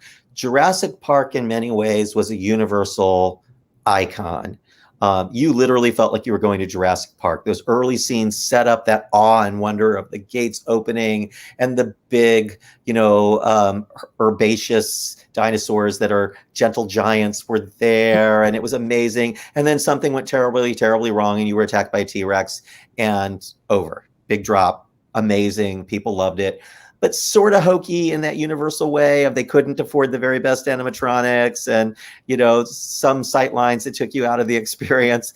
And I remember they the shut it. Store never quite looked quite right at the beginning. A lot of their animatronics didn't look quite right, and they fixed it all. So they came in and they built Jurassic World. It kept the same flume, but they added new animatronics and new scenes, including one, of course, digital screen at the very beginning where you're in like an aquarium.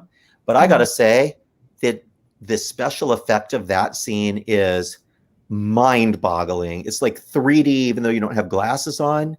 And when this huge creature jumps over into this other pond, you're sprayed with water, and then he rams the screen and it cracks and water comes out of it. So it's like really cool. And then there's the sections in the middle where you see the other dinosaurs. And then, of course, something goes terribly wrong. And this new gigantic, bigger than a T-Rex thing has escaped. And you go up the lift. And then this is where it's kind of like the old Universe of Energy ride at Epcot, where there's just like this huge scene with dinosaurs everywhere, and things are coming out. There's T-Rexes coming out at you and velociraptors coming out at you. And then this giant, I can't even remember what it's called. Thank you for knowing. Indominus Rex. It sounds like tummy issues. I have the Indominus Rex from having too many corn dogs.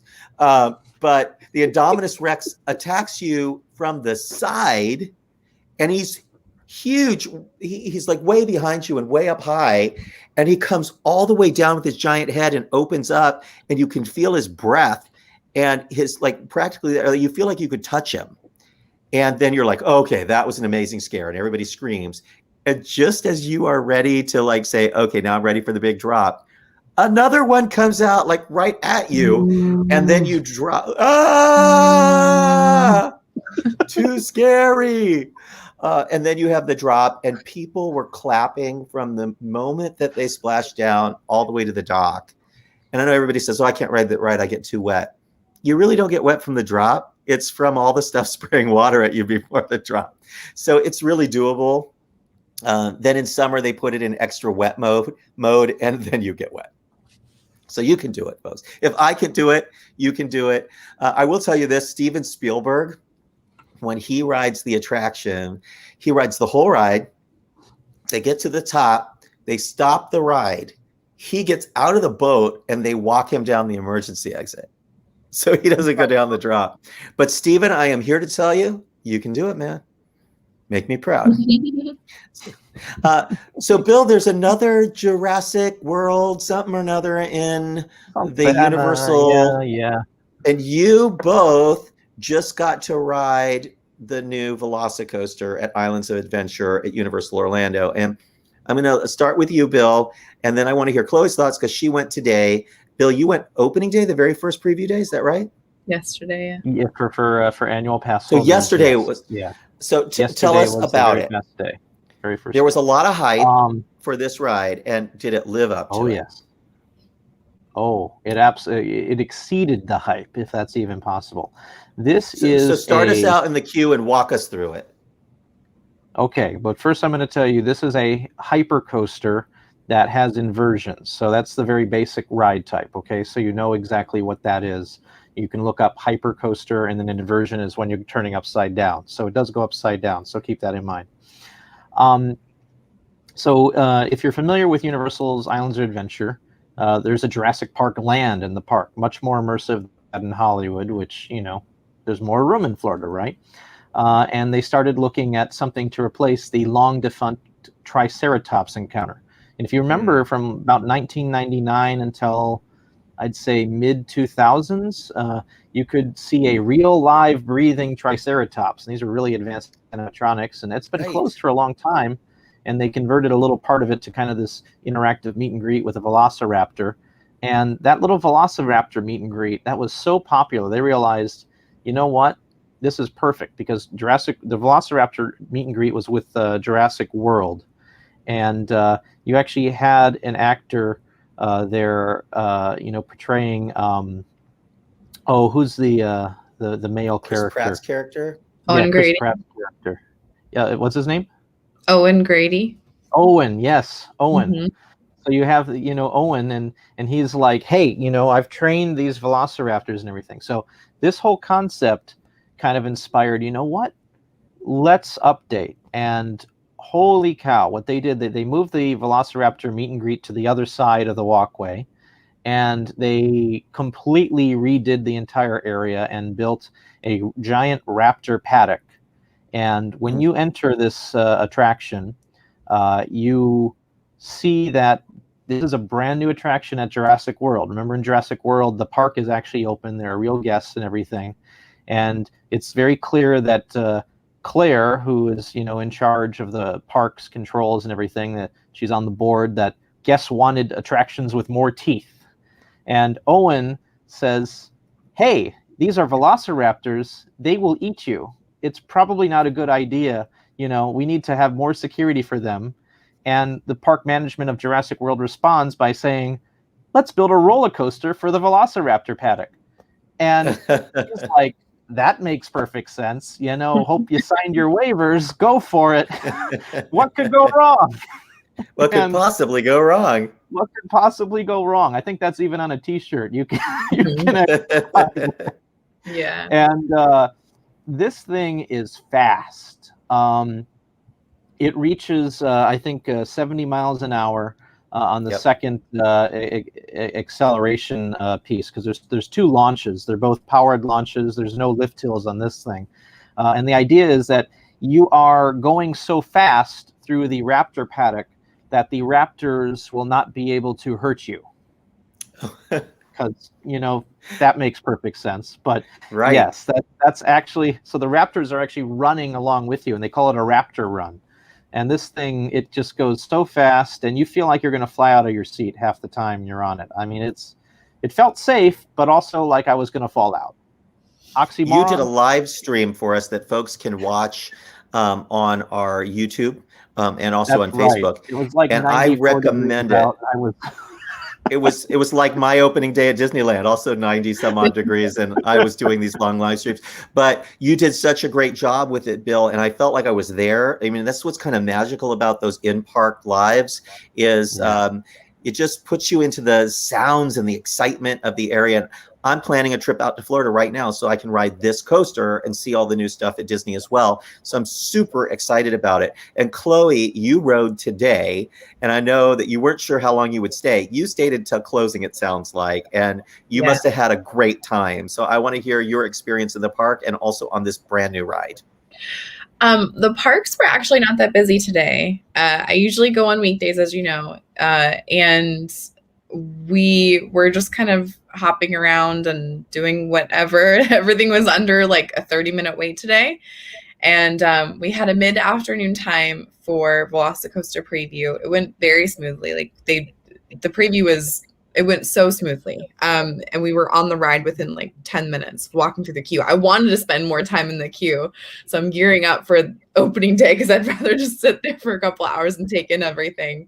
But oh my gosh, anybody who's ever gone to Knott's Berry Farm with me and gone on hang time knows that I am a screamer when I feel like I'm going to fall out of my seat.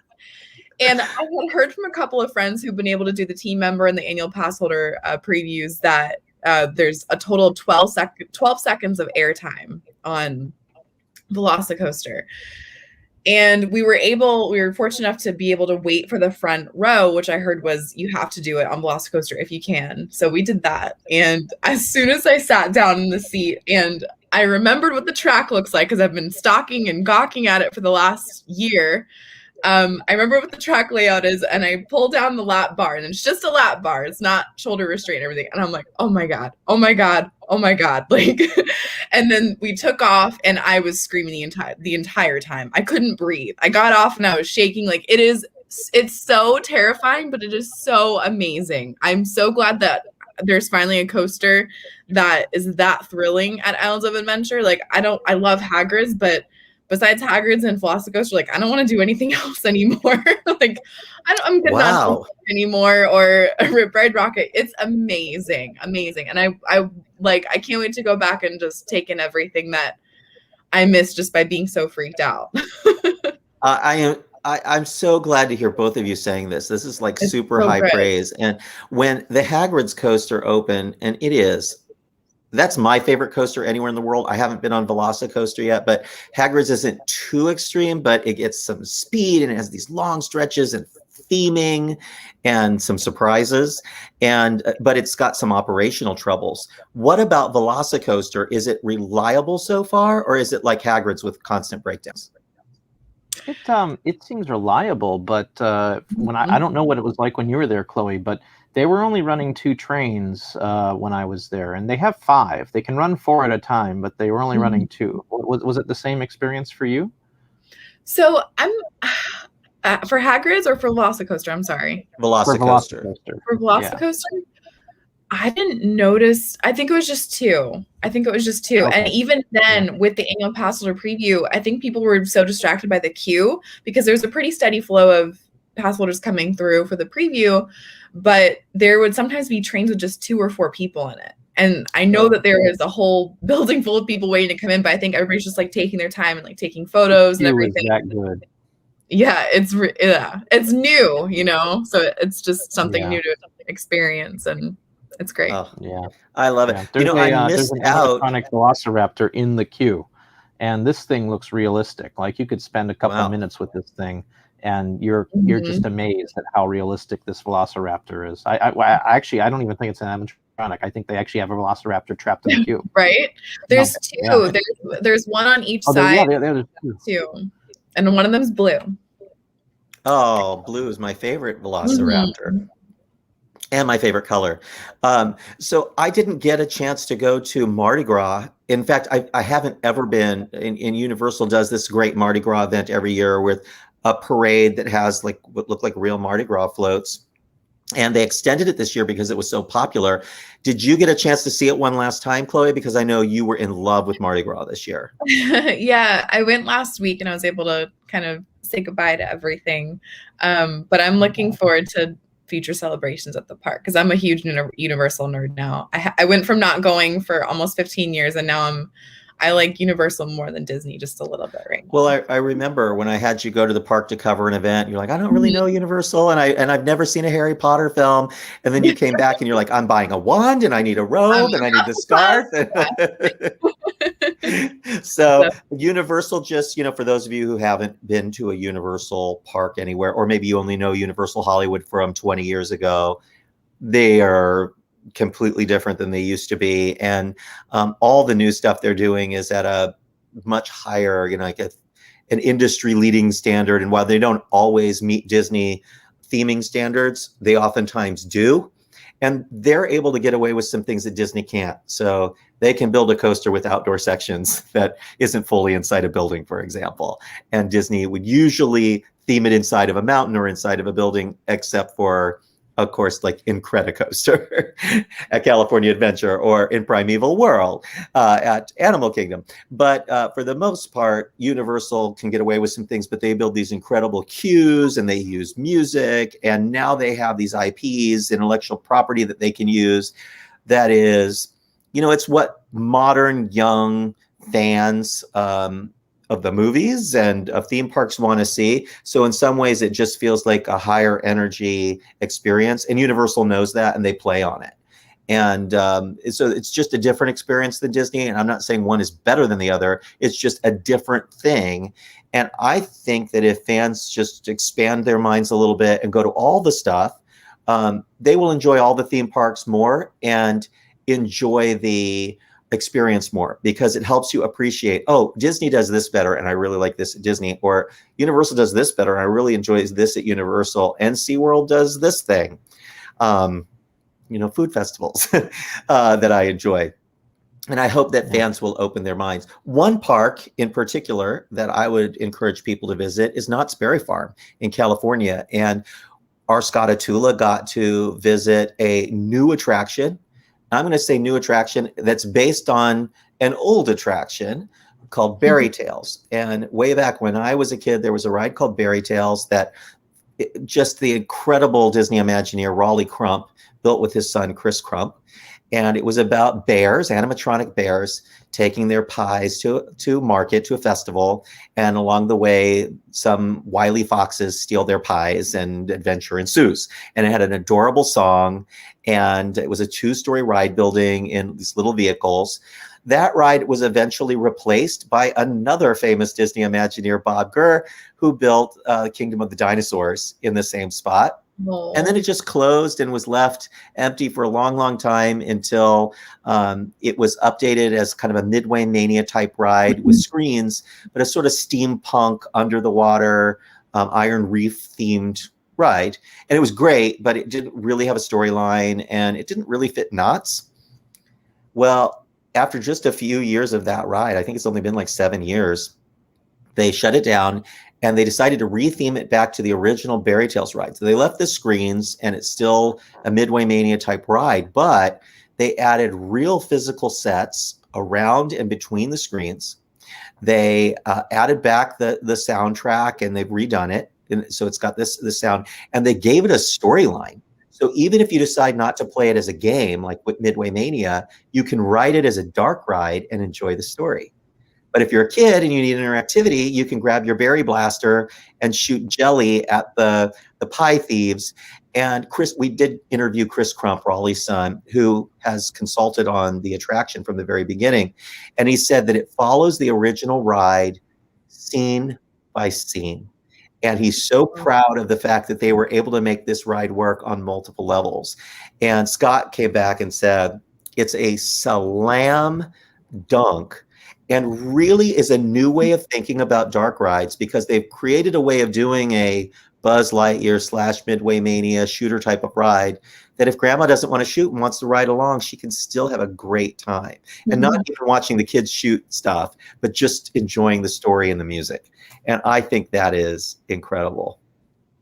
So you never know, even small parks can come up with things. And that's why we say always visit, other parks.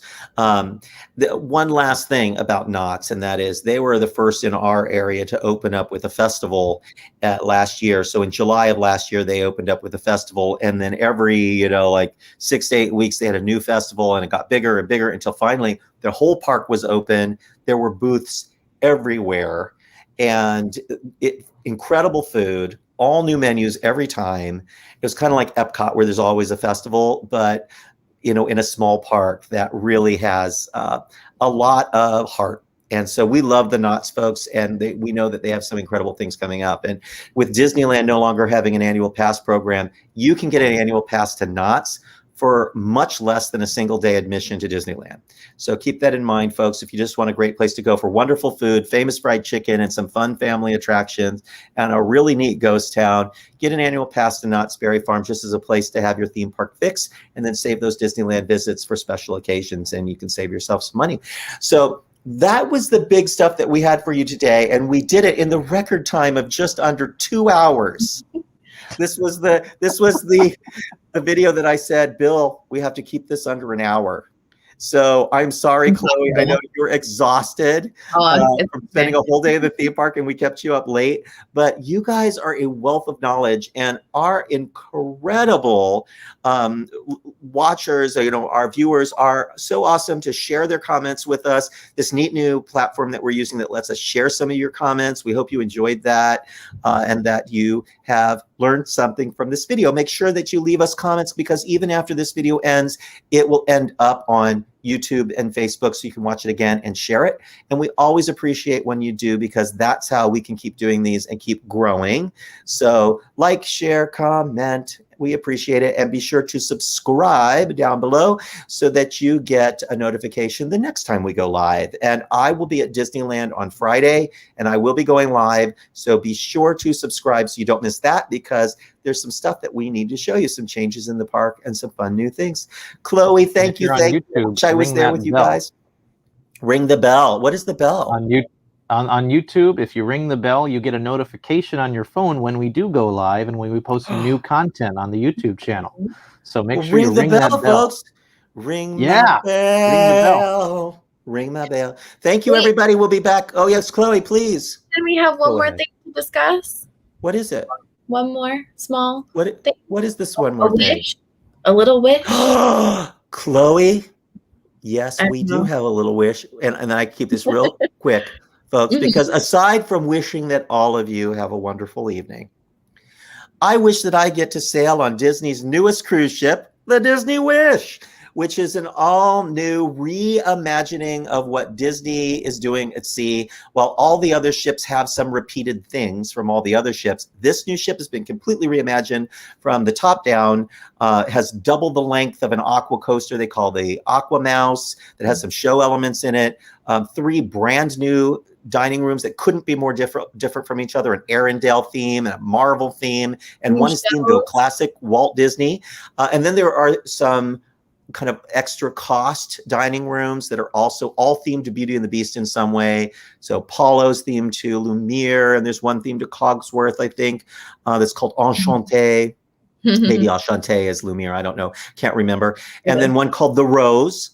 And then there is a new Star Wars cantina. It's not really a cantina. It's more of a fancy Star Wars lounge. Very elegant. Like an elegant Star Wars space cruiser, but the bar still has the bubbling things, and there's characters, and Amazing. Staterooms have been reimagined, all new furnishings, decor, layout, some incredible new options for rooms above the bridge that have sweeping views, and a new adult pool area that has an infinity pool that kind of feels like the water is flowing off the back edge of the ship with beautiful views of the aft of the ship. And we are going to be doing one of the early sailings with MiceChat. So if anybody wants to come join us, we're going to go July 4th, and just leave us comments and we'll do our best to get back to you. My computer battery is about to die, so we do need to wrap this up, but join us on the Wish. We'd love to have you join us. So leave us a comment if you're interested, and we will respond back with how you can find out more, because we're going to find out the pricing, and booking starts in just a little over a week. So we would love for you to join us on July 4th, 4-night trip to the Bahamas and Disney's Castaway Key Island, which is magical. Bill, so good to see you, my friend. I'll come out and see you soon. I promise I'm going to come out this summer for my birthday in July. So just before the cruise, we're going to come out for my birthday, spend a few days at Disney World, and then go on this cruise. And hopefully you will all join us. Chloe, come with us on the cruise. We will drink in the Star Wars bar. I'd love to. Let's do it.